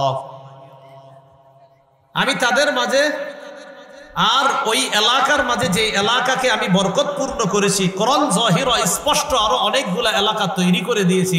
এই বরকতপূর্ণ এলাকা দ্বারা উদ্দেশ্য বাইতুল মুকাদ্দাস আর তার আশেপাশের এলাকা। সূরা আম্বিয়ার মধ্যে আল্লাহ কি বলেন? وَنَجَّيْنَاهُ وَلُوطًا إِلَى الْأَرْضِ الَّتِي بَارَكْنَا فِيهَا لِلْعَالَمِينَ, ইব্রাহিম এবং লূতকে আমি আল্লাহ মুক্তি দিয়ে নিয়ে গেলাম ইলাল আরদিল্লাতি বারাকনা ফিহা, ওই এলাকার মধ্যে নিয়ে গেলাম যে এলাকা, যে জমিনকে আমি আল্লাহ বরকতময় বানিয়েছি, লিল আলামিন, বিশ্ব জগতের জন্য বরকতপূর্ণ বানিয়েছি। তাহলে বাইতুল মুকাদ্দাস বরকতময় শুধু ফিলিস্তিনিদের জন্য না, সারা দুনিয়ার জন্য। যারা দুনিয়ার মুসলমানরা এটা ছাড়বে না। মুসলমানরা দোয়া করতে হবে দূর থেকে, আমরা যারা দূরে আছি এটার জন্য দোয়া করতে হবে, কারণ এটা আমাদের সবার জন্য বরকতের জায়গা। ঈসা আলাইহিস সালাম আল্লাহর কাছে, সুলাইমান আলাইহিস সালাতু ওয়াস সালাম আল্লাহর কাছে 3টা জিনিস চেয়েছেন। বলেন কয়টা? 3টা জিনিস আল্লাহর কাছে চাইছে সুলাইমান আলাইহিস সালাতু ওয়াস সালাম। তিরমিজি শরীফের বর্ণনা, 3954 নম্বর হাদিস। সুলাইমান আলাইহিস সালাতু ওয়াস সালাম আল্লাহর কাছে 1 নম্বর চাইছে হুকমান ইউসাদিফু হুকমা, আল্লাহ আপনি আমাকে এমন বিচার করার অভিজ্ঞতা, ক্ষমতা দান করেন যেই বিচারে কোনো ভুল হবে না, বরং আপনি বিচার করলে যেমন একদম খাঁটি বিচার হয় এরকম বিচার করার যোগ্যতা আমার দেন। সুলাইমান 1 নম্বর চাইছে। 2 নম্বর চেয়েছে ওয়া মুলকান লা ইয়ামবাগি লি আহাদিম মিন বা'দি, আল্লাহর কাছে বলেছেন আল্লাহ আপনি আমাকে এমন রাজত্ব দান করেন যে রাজত্ব আমার পর আর কাউকে আপনি দিবেন না। সুলাইমান নবীরে আল্লাহ বিচার করার যোগ্যতাও এমন দিয়েছেন, এমন রাজত্ব দিয়েছেন, সুলাইমান নবী মানুষের রাজা হওয়ার পাশাপাশি পশু পাখির রাজা পর্যন্ত আল্লাহ তাকে বানায়া দিয়েছেন, রাজত্ব দিয়েছেন। পিঁপড়ার ভাষা বুঝতে, ওয়াউল্লিমনা মানতিকাত তাইর, পাখির ভাষা বুঝতে, সব বুঝতে। 3 নাম্বার সুলাইমান নবী দোয়া করলেন, আল্লাহ আমি আপনার কাছে চাই কেউ যদি এই বাইতুল মুকাদ্দাসে আসে, লা ইউরিদু ইল্লা সালাতাল মাকতুবাতা ফিহা, কেউ যদি নামাজ পড়ার জন্য বাইতুল মুকাদ্দাসে সফর করে আসে, আল্লাহ ওই ব্যক্তি যদি নামাজ আদায় করে সে যেন মায়ের পেট থেকে জন্ম নেওয়া নবজাতক শিশুর মতো নিষ্পাপ হয়ে ফিরে যায়। মানে নামাজ পড়লে শিশুর মতো নিষ্পাপ হয়ে যাবেন, তো এটা মুসলমান ছাড়বে কেমনে বলেন? রাসূলুল্লাহ সাল্লাল্লাহু আলাইহি সাল্লাম বলেছেন সহিহ বুখারীর 1199 নম্বর হাদিস, قال رسول الله صلى الله عليه وسلم لا تشد الرحال الا الى ثلاثه مساجد, ইবাদতের জন্য 3টা মসজিদে সফর করা যাবে। শুধু ইবাদতের নিয়তে 3 মসজিদে সফর করা যাবে। সফর, শুধু সফরের উদ্দেশ্যে হাউদা বাঁধা যাবে, ভ্রমণ করা যাবে 3টা মসজিদে, শুধু সফর, অন্য নিয়ত না যে আমি সফর করেই যাব ওই মসজিদে নামাজ পড়তে। এমন মসজিদ কয়টা? 3টা। 1 নাম্বার আল মসজিদুল হারাম, 1 নাম্বার মসজিদে হারাম। 2 নাম্বার আল মসজিদি হাযা ওয়া ফি রিওয়ায়া ওয়া মসজিদির রাসূল সাল্লাল্লাহু আলাইহি ওয়াসাল্লাম। 2 নাম্বার মদিনার মসজিদে নববী, আল্লাহর নবীর মসজিদ। 3 নাম্বার ওয়া মসজিদিল আকসা, ফিলিস্তিনের বাইতুল মুকাদ্দাস, এই তিনটা মসজিদে ভ্রমণ করার জন্য সফর করা যাবে। শুধু ভ্রমণ যে আমি ওখানে শুধু এই তিন মসজিদে যাব নামাজ পড়তে, ইবাদত করতে, নবী বলেন ইবাদত, শুধু ইবাদতের জন্য এই তিন মসজিদে সফর করা যায়। এখান থেকে স্পষ্ট বুঝে আছে যে রাসূল সাল্লাল্লাহু আলাইহি সাল্লাম বাইতুল মুকাদ্দাসের গুরুত্বটাও আলাদা দিয়েছেন। কিভাবে? ওই মসজিদে হারাম, মসজিদে নববী, এটার সাথে ওইটারও রাসূল গণ্য করছেন। এই জন্য মনে রাখবেন, আলোচনার মধ্যে তিনটা মসজিদ আপনি আলোচনায় রাখতে হবে। মসজিদে হারাম যেটা মক্কায়, মসজিদে নববী যেটা মদিনায়, আর মসজিদে বাইতুল মুকাদ্দাস যেটা হলো আপনার ফিলিস্তিনে। এই তিনটা মুসলমানদের প্রাণ, এই তিনটার ক্ষেত্রে মুসলমান কারো সাথে আপোষ করতে পারে না। আমার দেশ, আমার বাড়ি, আমার ঘর, আমার সম্পদ, আমি খাবো তো তুমি খাবা নাকি? দখলদারি করে আসছে, কয় গাজা ছেড়ে দাও এত ঘন্টার মধ্যে, মানে আমার ঘর ছেড়ে দিব, তোমার কথায় কি এটা? কিন্তু আপনারা লেখালেখি করেন না যে হুজুর মনে হয় নত হয়ে যাবেন। না, রাসূল বলছে অসম্ভব, কিয়ামত পর্যন্ত একটা দল নত হবে না। তুমি বলে দিস। এই জন্য এই ব্যাপারে যদি কেউ হতাশার কথা কয় আমার সাথে, আমি ধর্মী আপনি কি করে কি বিশ্লেষণ করেন? নবী তো বিশ্লেষণ দিয়ে গেছে, বিশ্লেষণ দেন। তো বলছিলাম বাইতুল মুকাদ্দাস বিজয় হবে কিয়ামতের আগে। এটা বিজয় হওয়াটা এটা কিয়ামতের একটা আলামত হবে। হ্যাঁ, বাইতুল মুকাদ্দাস বিজয় হয়ে গেছে। রাসূলের ইন্তেকাল কিয়ামতের আলামত, রাসূলের আগমন কিয়ামতের আলামত। বাইতুল মুকাদ্দাস বিজয় হওয়া এটাও মুসলমানদের চূড়ান্ত বিজয় আল্লাহ দান করবেন। আমরা সে অপেক্ষা আছি যে আল্লাহ যেন অতি দ্রুত বাইতুল মুকাদ্দাস মুসলমানদের অধীনেই করে দেয়। এবার কিয়ামতটা যখন হবে, কিয়ামতের ময়দানটা, এই ময়দানের বিভীষিকাময় বর্ণনা রাসূল সাল্লাল্লাহু আলাইহি সাল্লাম দিয়েছেন কিভাবে? সহিহ বুখারীর বর্ণনা, কিতাবুত তাফসীর, বাবু যুররিয়াত মান হামালনা মা নূহ ইন্নাহু কানা আবদান শাকুরা। তাফসীর অধ্যায় শিরোনামটা এমন, তোমরা তাদের সন্তান যাদেরকে আমি নূহ নবীর সাথে কিস্তিতে ভ্রমণ করিয়েছি। নূহ নবী ছিলেন আল্লাহর শুকরগুজার বান্দা। বুখারীর হাদিস নাম্বার 4712 নম্বর হাদিস। এই হাদিসের বর্ণনাকারী আবু হুরায়রা রাদিয়াল্লাহু তাআলা। রানের গোশত খাইছেন নি আপনারা? মুরগির রান, খাসির রানের গোশত খাইছেন না? আরে খান নাই অনেকে? হাদিসটা মন দিয়ে শোনেন কি বলে। উতিয়া রাসূলুল্লাহ সাল্লাল্লাহু আলাইহি ওয়াসাল্লাম বিলাহমিন ফারুফিয়া ইলাইহি যিরা। আল্লাহ নবীর কাছে গোশত আনা হলো। গোশতের মধ্যে রানের সামনের অংশটা আল্লাহ নবীকে দেওয়া হয়। ওয়াকানাত তুজিবুহু, রানের সামনের অংশের গোশত আল্লাহ নবী পছন্দ করতেন। এখন থেকে যখন ফাস্টফুডের দোকানে গিয়ে চিকেন খাইবেন, রান্না খাওয়ার সময় নিয়তে খাইবেন যে নবীরা পছন্দ করতেন তাই আমিও খাই, ঠিক আছে? ফানাহাশা মিনহা নাহশাতান, আল্লাহ নবী রানের মধ্যে একটা কামড় দিলেন, গোশতের রানে। কামড় দেওয়ার পর নবী বললেন, আনা সাইয়্যিদুন নাস ইয়াউমাল কিয়ামাহ, কিয়ামতের ময়দানে আমি মুহাম্মদ হব সমস্ত মানুষের নেতা, আমি সবার নেতা। ওয়া হাল তাদরুনা মিম্মা যালিকা, জানোনি এটা কিভাবে? ইউজমাউন নাসুল আউয়ালিনা ওয়াল আখিরিনা ফি সাইদিন ওয়াহিদ, মানুষ পূর্বাপর যারা আছে আদম থেকে কিয়ামত পর্যন্ত সবাইকে একটা মাঠের মধ্যে জমা করা হবে। ইউসমিউহুমুদ দাঈ ওয়া ইয়ানফুযুহুমুল বাসর, একজন আহ্বানকারী সবাইকে ডাকবে। একজনের আহ্বানে সব মানুষগুলা, কোটি কোটি মানুষগুলা একসাথে শুনতে পাবে। একজনের ডাক, একসাথে তাকাবে, তাকানোর পর দেখবে শামস, সূর্যটা কাছাকাছি এসে গেছে। অন্য বর্ণনায় নবী বলেন মানুষ এত ঘামিয়ে যাবে, ঘর্মাক্ত হয়ে যাবে, কারো ঘাম হাঁটু পরিমাণ, কারো কোমর পরিমাণ, কারো বুক পরিমাণ, কারো আবার হাত্তা ইয়াবলুগা আনসাফা উযুনাই, কানের লতি পরিমাণ ঘাম হয়ে যাবে। ৭০ যিরাআ, কারো কারো একজনের ঘাম ৭০ গজ পর্যন্ত চারদিকে ছড়ায়া যাবে। কয় গজ? ৭০ গজ ছড়ায়া যাবে। নবীজি বলেন ইউলজিমুহুমুল আরাকু ইলজামা, ঘাম তারে ডুবায়া দিবে, কোনো মতে নাকটা নিচে যাবে আর উঠবে, হাবু ডুবু খেতে থাকবে। ফায়াবলুগুন নাস মিনাল গাম্মি ওয়াল কারবি মা লা ইউতিকুনা ওয়া লা ইয়াহতামিলুন।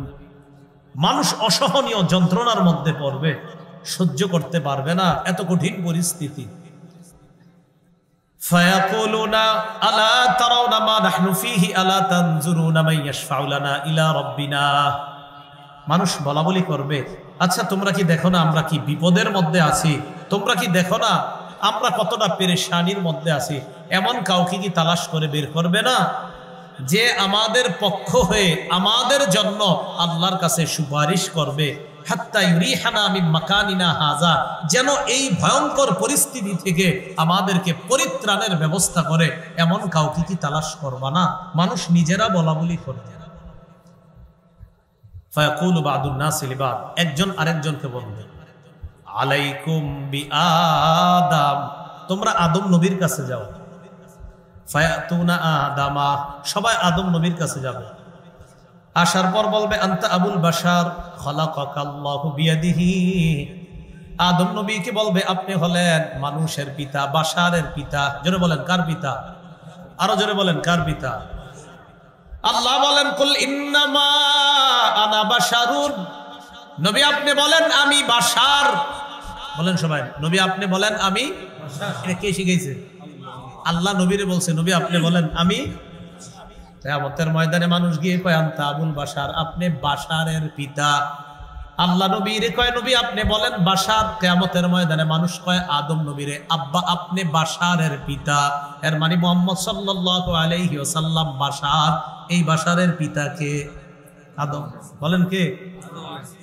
আদম আলাইহিস সালাম।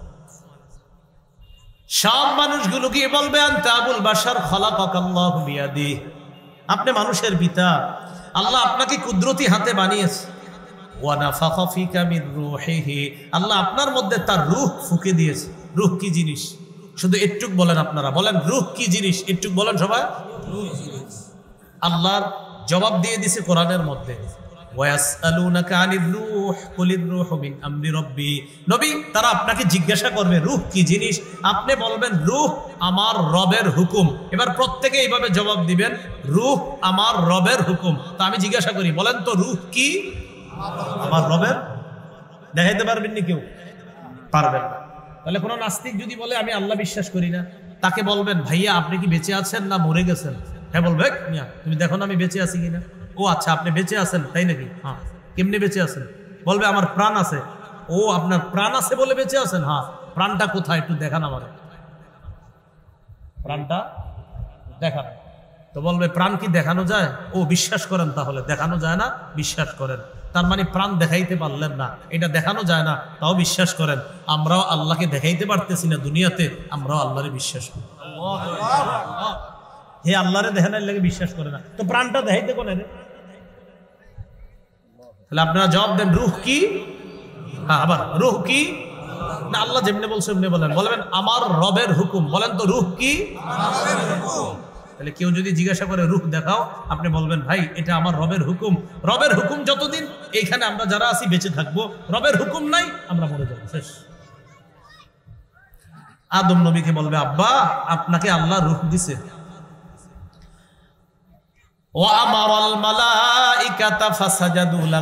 আপনারে বানানোর পর ফেরেশতাদেরকে বলছে আপনাকে সিজদা করার জন্য, তারা আপনাকে সিজদা করছে। আলা তারা ইলা মা নাহনু ফিহি ইশফা লানা ইলা রাব্বিকা। আব্বা আমরা কি বিপদের মধ্যে আছি, আপনি কি দেখেন না? আমাদের জন্য একটু রবের কাছে সুপারিশ করেন। আল্লাহ পাক রব্বুল আলামিনের নবী আদম নবী জবাব দিবেন, ইন্না রাব্বি ক্বাদ গাদিবাল ইয়াউমা গাদবা লাম ইয়াগদাব ক্বাবলাহু মিসলাহু ওয়া লা ইয়াগদাব বা'দাহু মিসলাহ। আহারে যদি পারেন এই বাংলাটা প্রতিদিন কয়েকবার মনে করবেন। আদম নবী যে বাক্যটা বলছে এটার বাংলা হলো এই।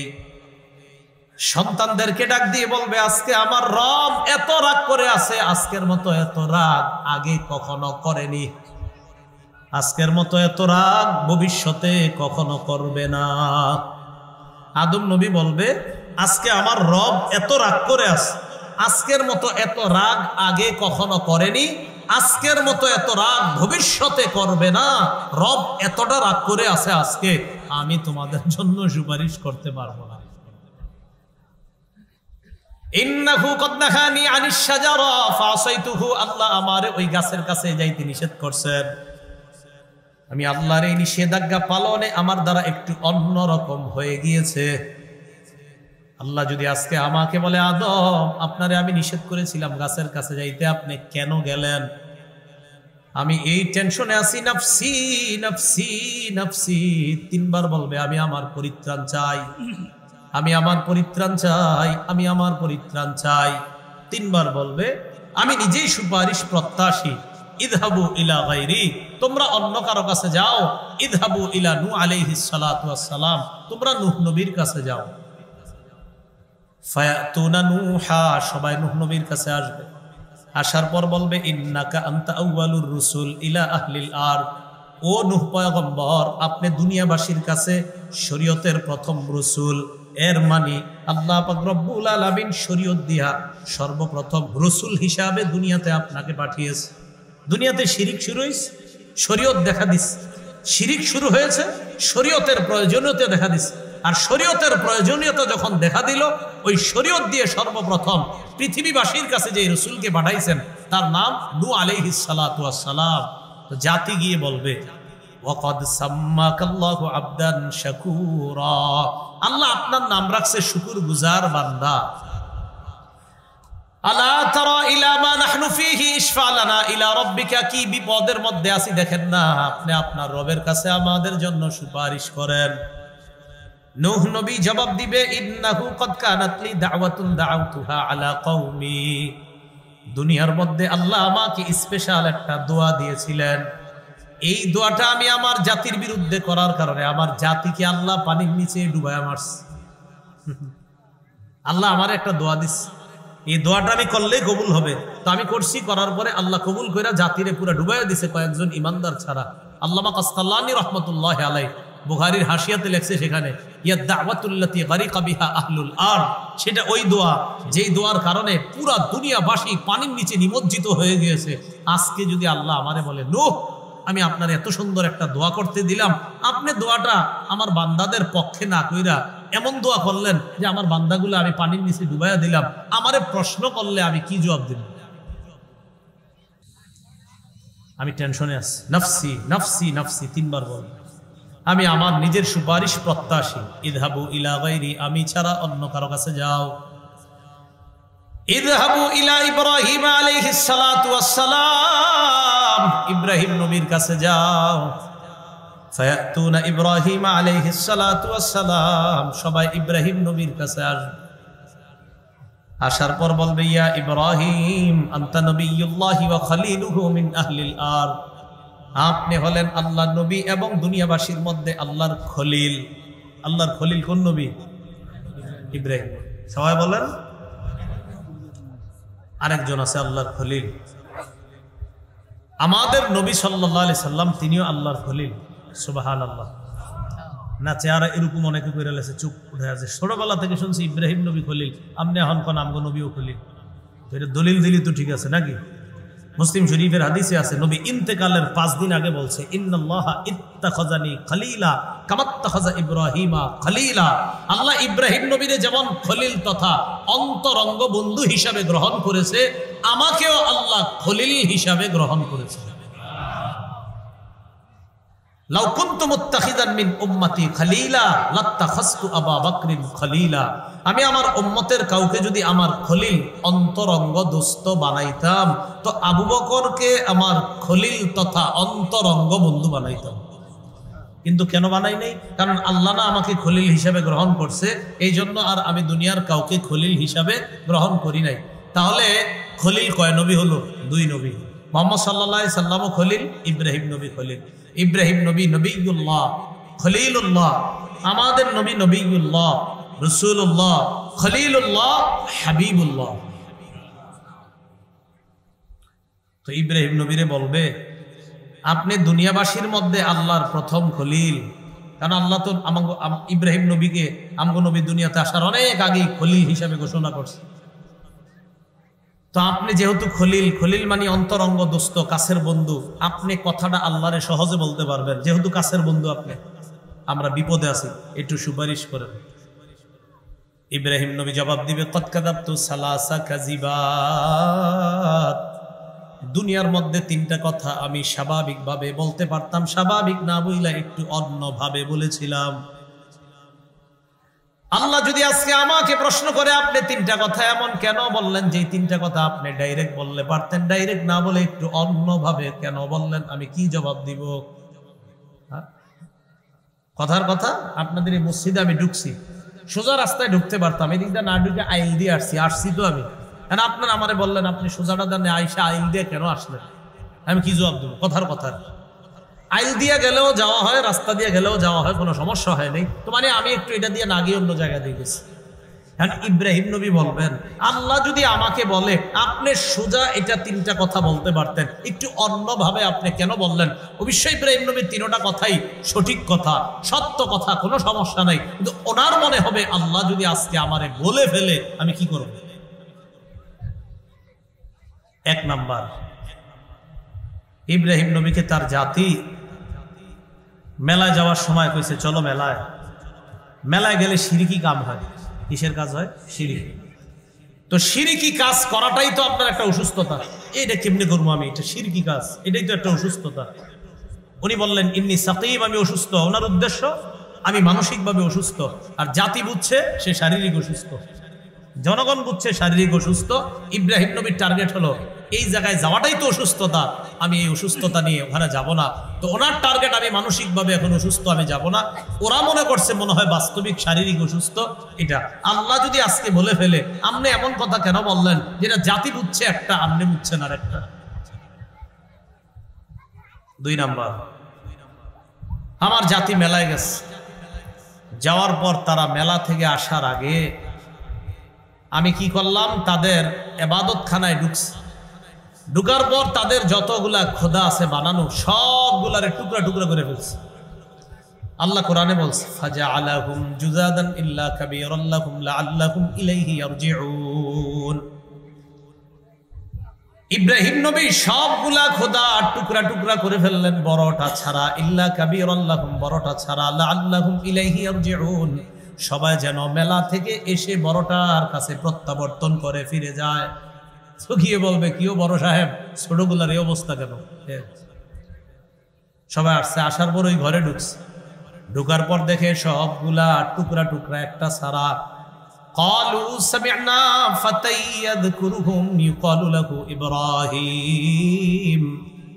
জনগণ বলা বলি করতে লাগলো, ইব্রাহিম নামে একটা ছেলে আছে, এই ছেলেটাকে আমাদের খোদাদের সমালোচনা করতে শুনেছিলাম, আমাদের সন্দেহ হয়, মনে হয় ছেলেটাই কাজ করছে। জনগণ বলল, ফাতু বিহি আলা আয়ুনিন নাস লাআল্লাহুম ইয়াশহাদুন। ইব্রাহিমকে সবার সামনে আনো, যেন সবাই সাক্ষী থাকে, সবার সামনে আজকে তাকে জেরা করা হবে।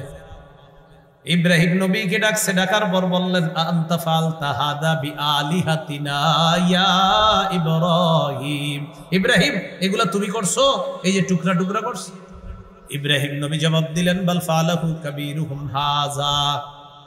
ইব্রাহিম নবী এটা বলে নাই আমি করি নাই, এটা বলে নাই আমি করি নাই, বলা তো এটা সত্য হবে না। উনি বলে নাই আমি করি নাই, উনি বললেন, বাল ফালাহু কাবীরুহুম হাযা, বরং তাদের এই বড়টা করছে, বরং তাদের এই বড়টা করছে, বরং তাদের এই বড়টা করছে। হেরা মনে করছে বড় খোদায় করছে। ইব্রাহিম নবীর উদ্দেশ্য হলো, ওগর চাইতে বড় হলাম আমি করছি। এটা বালাগাত শাস্ত্র, অলংকার শাস্ত্র, এটা আপনার কথা শাস্ত্রের মধ্যে এটা জায়েজ আছে। সবাই বলবে, সমস্ত ওলামারা বলবে এটা জায়েজ আছে। ইব্রাহিম নবী বুঝাইলেন তাদের এই বড়টা, তো এই বড়টা মানে আমি করছি, হেরা বুঝছে ওইটা। তো আল্লাহ যদি বলে আপনি এমন কথা কেন বললেন যেটার উদ্দেশ্য আপনি, হেরা বুঝছে ওইটা।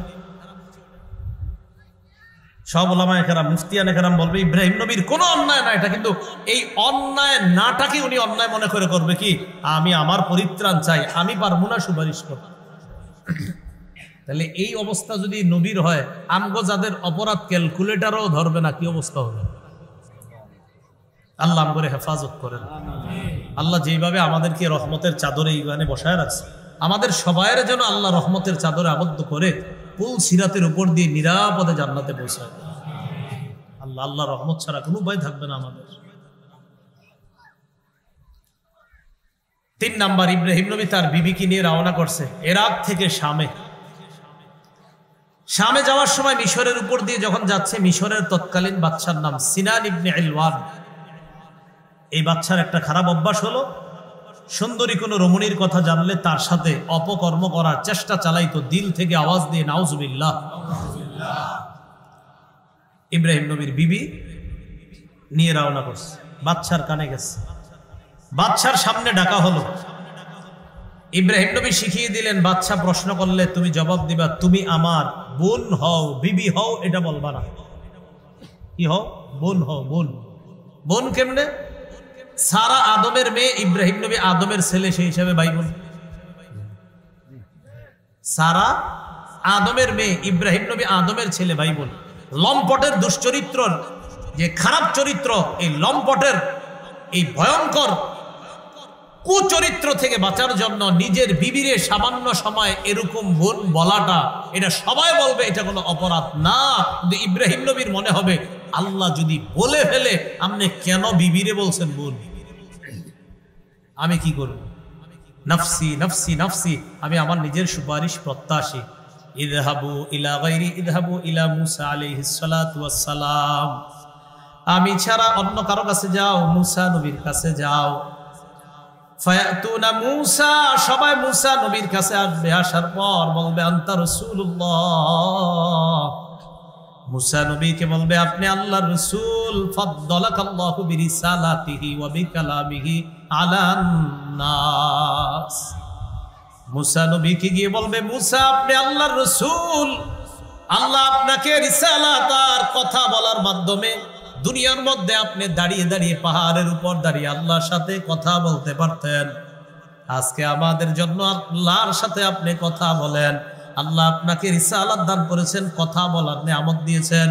এই দুইটার মাধ্যমে দুনিয়ার মানুষের উপর আল্লাহ আপনাকে শ্রেষ্ঠত্ব দান করছেন।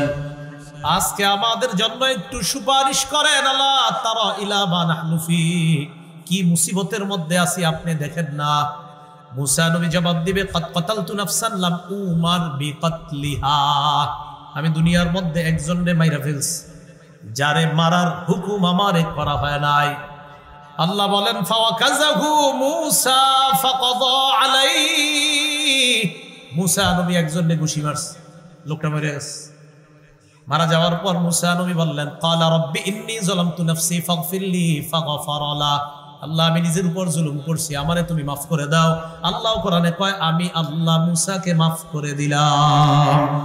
ফাগফারা লা, তিনি মূসাকে মাফ করে দিয়েছেন। নাফসি নাফসি নাফসি, আমি আমার টেনশনে আছি, শুধু এই বিষয়টা নিয়ে আমি পেরেশানিতে আছি। ইযহাবু ইলা ঈসা ইলা গায়রি ইলা ঈসা, তোমরা আমি ছাড়া অন্য কারো কাছে যাও, ঈসা নবীর কাছে যাও।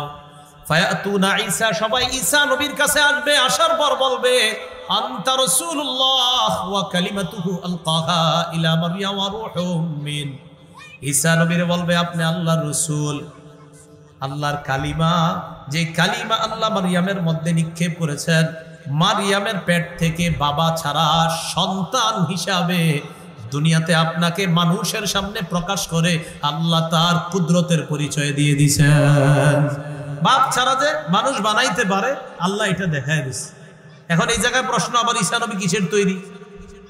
এখানে প্রশ্ন কি ঈসা নবী? ঈসা নবীর তো আব্বা নাই। একটু আগে আমরা বললাম আবুল বাশার আদম নবী, তো বাশারের আব্বা হলো আদম। এই যে ভাই আদম নবী যেহেতু মাটির তৈরি, তাই সব বাশাররা হবে কিসের তৈরি? মাটির তৈরি। ঈসা নবীর তো আব্বাই নাই, তিনি কিসের তৈরি? প্রশ্ন আসে কিনা? আদম নবী বাশারের আব্বা, আর আদম নবী যেহেতু মাটির তৈরি, তাই সমস্ত বাশাররা মাটি, যেহেতু বাপ মাটি, তাই মানুষ সন্তান যারা তারাও মাটি। এখন প্রশ্ন এসে যায় ঈসা নবীর তো আব্বাই নেই, সূরা আলী ইমরানের 59 নম্বর আয়াতে আল্লাহ জবাব দিয়ে দিচ্ছেন, ইন্না মাসালা ঈসা ইনদাল্লাহি কামাসালি আদম। ঈসার দৃষ্টান্ত আল্লাহর কাছে আদমের মতো। আদমকে আল্লাহ যেমনে বানাইছে ঈসাকেও তেমনি বানাইছে। মানুষ মানি মাটির তৈরি, এই জায়গায় ধোদন মোদনের কোনো সুযোগ নাই, এই সেই এদিক সেদিক অমুক তমক কোনো সুযোগ নাই। মানুষ মানি মাটির তৈরি, বাস খালাস। আর মানুষকে মাটি বলাটাই সম্মান, মাটি না বলাটা সম্মান না, এটা মনে রাখবেন। মানুষকে কি বলা সম্মান? হ্যাঁ, মাটি বলা সম্মান। এই জন্য এটা মাথায় রাখতে হবে। ঈসা আলাইহিস সালাতু ওয়াস সালাম আল্লাহর কাছে তার দৃষ্টান্ত কেমন? আদম নবীর মতো। তো এনে বলে দিছে আল্লাহ তাআলা, তো এইভাবে সেভাবে করার কোনো সুযোগ নেই এখানে। ঈসা নবীর কাছে যাওয়ার পর বলবে আপনি সুপারিশ করেন। ঈসা নবী জবাব দিবেন, ইযহাবু ইলা গায়রি, ইযহাবু ইলা মুহাম্মাদিন সাল্লাল্লাহু আলাইহি ওয়াসাল্লাম। ঈসা নবী বলবে আমি ছাড়া অন্য কারো কাছে যাও, মুহাম্মদ সাল্লাল্লাহু আলাইহি ওয়াসাল্লামের কাছে যাও। কদ গুফিরা লাকুম মা তাকদ্দামা মিন যামবিহি ওয়া মা তাআখার, তার আগে পরের কোনো গুনাহ নাই। সব মানুষগুলা ঈসা নবীর কাছে যাবে। যাওয়ার পর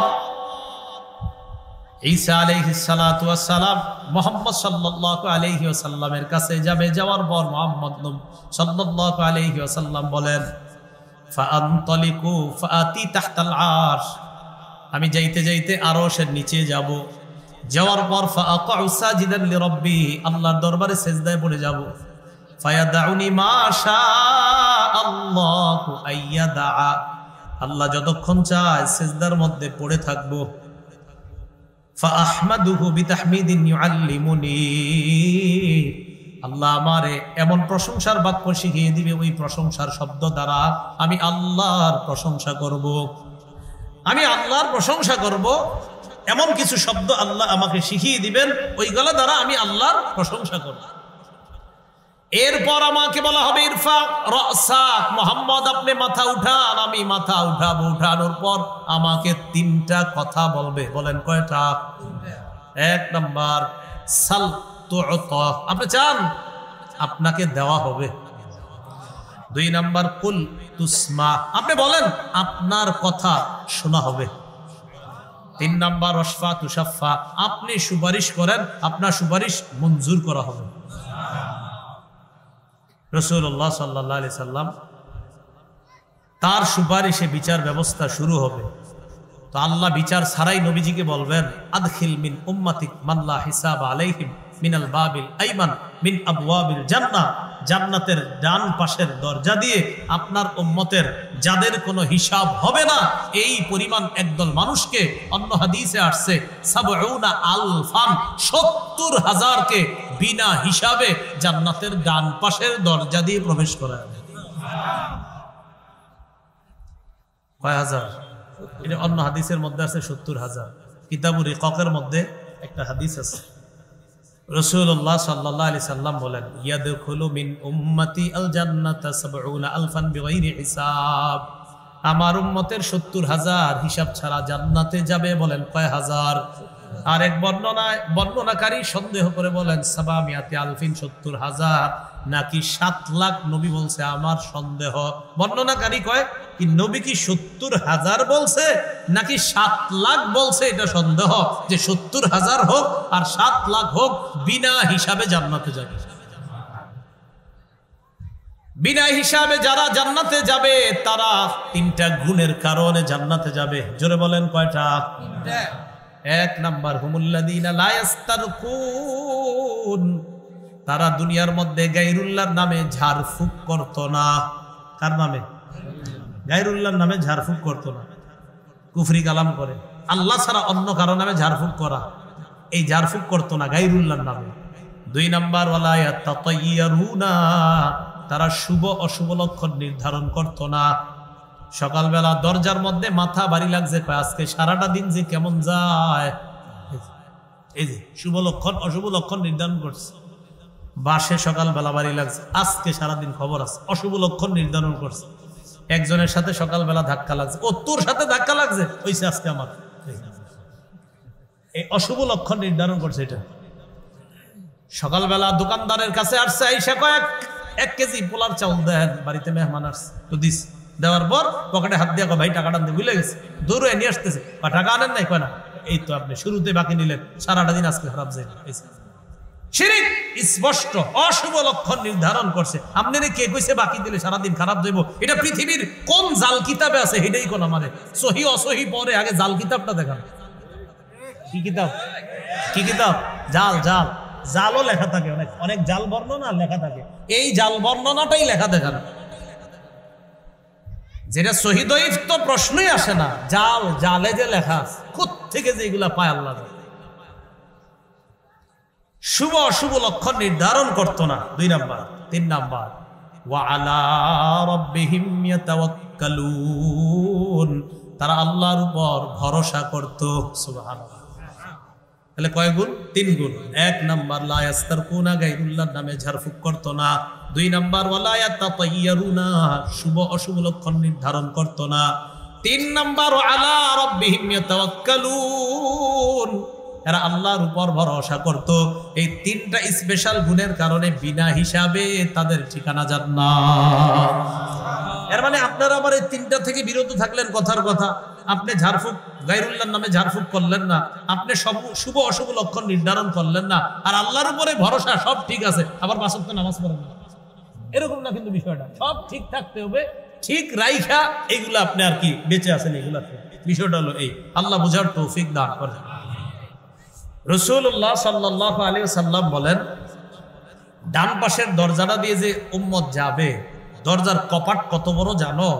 আল্লাযী নাফসি বিয়াদিহি, আল্লাহর শপথ, আন্নামা বাইনাল মিসরাইনি মিন মাসারি'i আবওয়াবিল জান্নাত, জান্নাতের একটা দরজার 2 পাশের কপাটের দূরত্ব কামা বাইনা মক্কা ওয়া হিমিয়ার, মক্কা আর ইয়ামানের সনআ এর দূরত্ব যত, মক্কা অথবা বসরা যেই পরিমাণ দূরে, জান্নাতের একটা দরজার 2 কপাটের দূরত্বই পরিমাণ। আহারে, অন্য দিক দিয়ে রাসূল অন্য বর্ণনায় বলেন, ইন্নামা বাইনা মানকাবাইল কাফির, কাফেরের 2 কাঁধের দূরত্ব, কাফেরের 2 কাঁধের দূরত্ব মাসিরাতু সালাসাতি আইয়াম লিররাকিবিল মুসরি'i, একজন দ্রুতগামী ঘোড়সওয়ার ঘোড়া চালায়া 3 দিনে যে পরিমাণ দূরে যেতে পারবে, একটা কাফেরের 2 কাঁধের 2 পাশের দূরত্ব এই পরিমাণ। কাঁধ এক পাশ থেকে আরেক পাশ, একটা ঘোড়া দ্রুত চালায়া একজন দ্রুত অশ্বারোহী যেই পরিমাণ দূরে 3 দিন যাইতে পারবে, কাফেরের 2 কাঁধের দূরত্ব এই পরিমাণ। এই জন্য এটা মনে করার কোনো সুযোগ নাই যে এই ছোট্ট শরীরে মনে হয় আযাব হবে। না না না না, শরীর তো বিশাল বড় হবে, কঠিন হবে। আল্লাহ আমাদেরকে হেফাজত করেন। বিচার শুরু হয়ে গেছে। বিচার যখন করবে আল্লাহ পাক রব্বুল আলামিন, বিচার করার পর এক পর্যায়ে জান্নাতের জান্নাতীদেরকে জান্নাত দিবে, জাহান্নামীদেরকে জাহান্নাম। সহিহ বুখারী 6573 6571 দুনো বর্ণনায় আছে। সবাইকে ফয়সালা করার পর আল্লাহ এবার ইচ্ছা করবেন যেই ইমানদারগুলারে জাহান্নামে দিছে কিছু কিছু অপরাধের কারণে, এদেরকে সরিষার দানা পরিমাণ ঈমানও যদি থাকে, আল্লাহ তাদেরকে বের করার ইচ্ছা করছেন। ফেরেশতাদেরকে বলবে, যাও বের করে নিয়ে আসো যাদের অন্তরে সরিষার দানা পরিমাণ ঈমান। ফেরেশতারা যাবে। প্রশ্ন এসে যায়, হুজুর চিনবো কিভাবে যে এরা যে ঈমানদার? কারণ শাস্তি তো হইতাছে বিভিন্ন শ্রেণীর, এরাই যে ঈমানদার চিনবে কেমনে? হাদিসে আসছে, বি আলামাতি আসারি সুজুদ, ঈমানদারের কপালে সেজদার চিহ্নটা দেখে ফেরেশতারা চিনবে এটা ঈমানদার। নামাজ ছাড়েন না, পায়ে ধরে বলি, নামাজ ছাড়েন না। দুনিয়া একদিকে, নামাজ আরেক দিকে। পুরা দুনিয়া আপনারে বলবে এদিকে আসো, কথা আছে। আপনি বলবেন নামাজ পড়ে আসি, পরে কথাটা শুনবো। ঠিক আছে না? ইনশাআল্লাহ। দেখছেন একটা সেজদার কত দাম হয়ে যায়। বুখারীতে রাসূল বলেন, ইন্নাল্লাহা হাররামা আলান নার আন তাকুলা মিন ইবনি আদম আসারাস সুজুদ, আল্লাহ আগুনের উপর হারাম করে দিয়েছেন, আগুন আমার বান্দাদের মধ্যে আদম সন্তান যারা, এই আদম সন্তানের সেজদার স্থানটা খাওয়া আমি তোমার জন্য হারাম করে দিলাম। ঈমানদার পূর্বে, কিন্তু ওর সেজদার স্থানটা পূর্বে না। তো ফেরেশতারা বের করবে যখন, কদ উনতহিশু ওয়া আদু হুমামা, কয়লার মতো কালো হয়ে গেছে। এন কালো মানুষ কি জান্নাত দিবনি আল্লাহ? কালো জান্নাত দিবে না? মানে আপনারা আবার এত মানে একদম কয়লার মতো কালো আর কি, একদম কয়লার মতো কালো। এদেরকে কি করবে? ইউলকাউনা ফি নাহরিল হায়াত, সঞ্জীবনী নদী, জীবন দানকারী নদীর মধ্যে ডুবাবে। ইয়ামবুতুনা কানাবাতিল হিব্বাতি ফি হামিলিস সাইল, নদীর স্রোতের মধ্যে আবর্জনায় যেমন উদ্ভিদ খুব সুন্দর সজীব হয়ে ওঠে, এরা ওই নদীতে গোসলের পর এমন সুন্দর সজীব হয়ে যাবে। সবগুলোরে জান্নাত দেওয়ার পর শেষে একটা বাকি আছে, ওর সামান্য ঈমান আছে, ও জাহান্নামের দিকে মুখ করে আছে এইভাবে কোনো মতে, মুকবিলুন বিওয়াজহিহি আলান নার, চেহারাটা জাহান্নামের দিকে, ও ছাড়া আর একজন ঈমানদারও জাহান্নামে নাই। ওর ব্যাপারে মুসলিম শরীফে লম্বা একটা হাদিস আছে, তো এখানে আমরা এটাই জানি। ও আল্লাহরে বলবে, আল্লাহ কদ কাশাবানি রিহুহা, জাহান্নামের লু হাওয়া আমারে ঝলসে দিয়েছে। ও আহরাকানি জাকা উহা, জাহান্নামের জ্বলন্ত অঙ্গার আমাকে পুড়িয়ে দিছে। ইসরিফ ওয়াজহি আনিন নার, আল্লাহ জাহান্নাম থেকে চেহারাটা খালি একটু ঘুরায় দেন। আল্লাহ বলবে, লাআল্লাকা ইন আতাইতুকা আন তাসআলানি গায়রা, আমি চেহারা ঘুরায় দিলে তুমি আরেকটা চাইবা। ওই বান্দা বলবে, আল্লাহ লা ওয়া ইজ্জাতিকা ইয়া রাব লা আসআলুকা গায়রা, আল্লাহ আপনার শপথ আমি আর কিচ্ছু চাবো না। তুমি চাইবা না? কয় না, ওয়াদা দিছে অনেকগুলা। এর চেহারা ঘুরায় দেওয়ার পরে ওই ব্যক্তি আল্লাহকে বলবে, আল্লাহ কাররিবনি ইলা বাবিল জান্নাহ, আমার জান্নাতের দরজায় পৌঁছায় দাও। আল্লাহ বলবেন, ওয়াইলাকা ইয়া আদম, হে আদম সন্তান, আফসোস তোমার জন্য, মা আকদারকা, তুমি বড় গাদ্দার, তুমি আর কতটি ওয়াদা করলা, আর কিছু চাইবা না। ওইটাই শেষ। মুসলিম শরীফে আছে, মাঝখানে 3টা গাছ হবে, গাছের নিচে যাবে, বর্ণনা আছে এগুলা, ওইটা দেখবেন আমার সুন্দর একটা বয়ান আছে ওই ব্যাপারে, শেষ জান্নাতের নিয়ে লম্বা একটা আলোচনা আছে। এই ব্যক্তিরে যখন জান্নাতের দরজায় নিয়ে যাবে, জান্নাতের দরজায় নিয়ে যাওয়ার পর ওই ব্যক্তি জান্নাতের দরজায় যাওয়ার আগে আল্লাহরে অনেকগুলা ওয়াদা দিবে, ইউতিল্লাহ মিন উহুদিন ওয়া মাওয়াসিকা, অনেকগুলা ওয়াদা দিবে, আল্লাহ আর কিচ্ছু চাবো না, আপনি কোনো মতে খালি দরজাটার কাছে নেন, আর কিছুই চাবো না, আপনার আমি অসংখ্য অগণিত ওয়াদা দিলাম। দরজার কাছে নেওয়ার পর ওই দরজা দিয়ে দেখে যে নেয়ামত আর নেয়ামত, আরে কত সুন্দর সুন্দর নেয়ামত, আপনারাই কোনের কি মন চাইব। সাকাতা মাশাআল্লাহু আইয়াসকুতা, হাদিসে আসছে চুপচাপ রয়েছে, কারণ ওয়াদা তো অনেকগুলা করছে। এবার হঠাৎ সাহস করে বলেই ফেলবে, আদখিলিল জান্নাহ, আল্লাহ জান্নাতে দিয়ে দেন। ফালা ইয়াজালু ইয়াদুল্লাহ, আল্লাহরে বলতে থাকবে, আল্লাহ দেন দেন দেন, আল্লাহ দেন। ফালা, হাদিসে আসছে ফালা ইয়াজালু ইয়াদুল্লাহ, খালি ডাকতে থাকবে, আল্লাহ আল্লাহ আল্লাহ আল্লাহ আল্লাহ আল্লাহ দেন। বাচ্চা যেমন মারে, আম্মা আম্মা দেন দেন দেন দেন, মা দিয়ে দেয়। আরে মা যদি দেয়, রব তো দিবেই।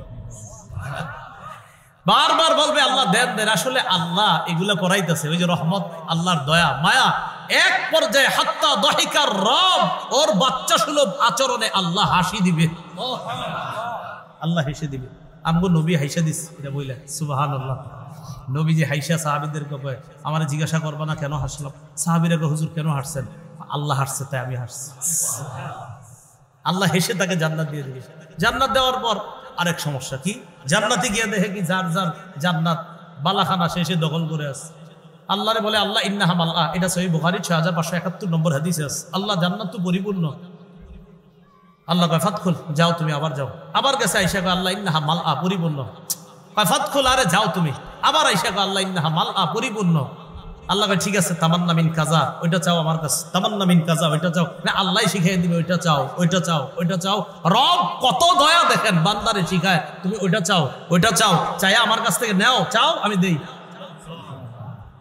হাত্তা তানকাতিয়া বিহিল আমানি, এক পর্যায়ে তার আশা শেষ, মানে সব চাওয়া শেষ ওই বান্দার। আল্লাহ বলে, এই যে এত কিছু দিলাম, এগুলা রাখার জন্য তো একটা ঘর দরকার, বাড়ি দরকার। ইন্না লাকা মিসলাদ দুনিয়া ওয়া আশারাত আমসালিহা, আমি তোমাকে সামান্য সরিষা পরিমাণ ঈমানের কারণে একটা দুনিয়ার সমপরিমাণ, এর আরো 10টার মতো, মোট 11টা দুনিয়ার সমপরিমাণ জান্নাতের একটা বালাখানার মালিকানা তোমার।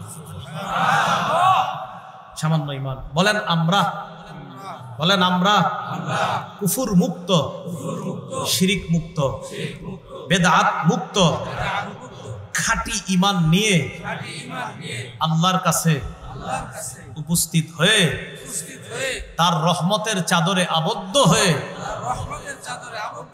পুলসিরাত পাড়ি দিয়ে একসাথে যেন জান্নাতে থাকতে পারি। আল্লাহ তৌফিক দান করেন। সুবহানাল্লাহি ওয়া বিহামদিহি, সুবহানাল্লাহ।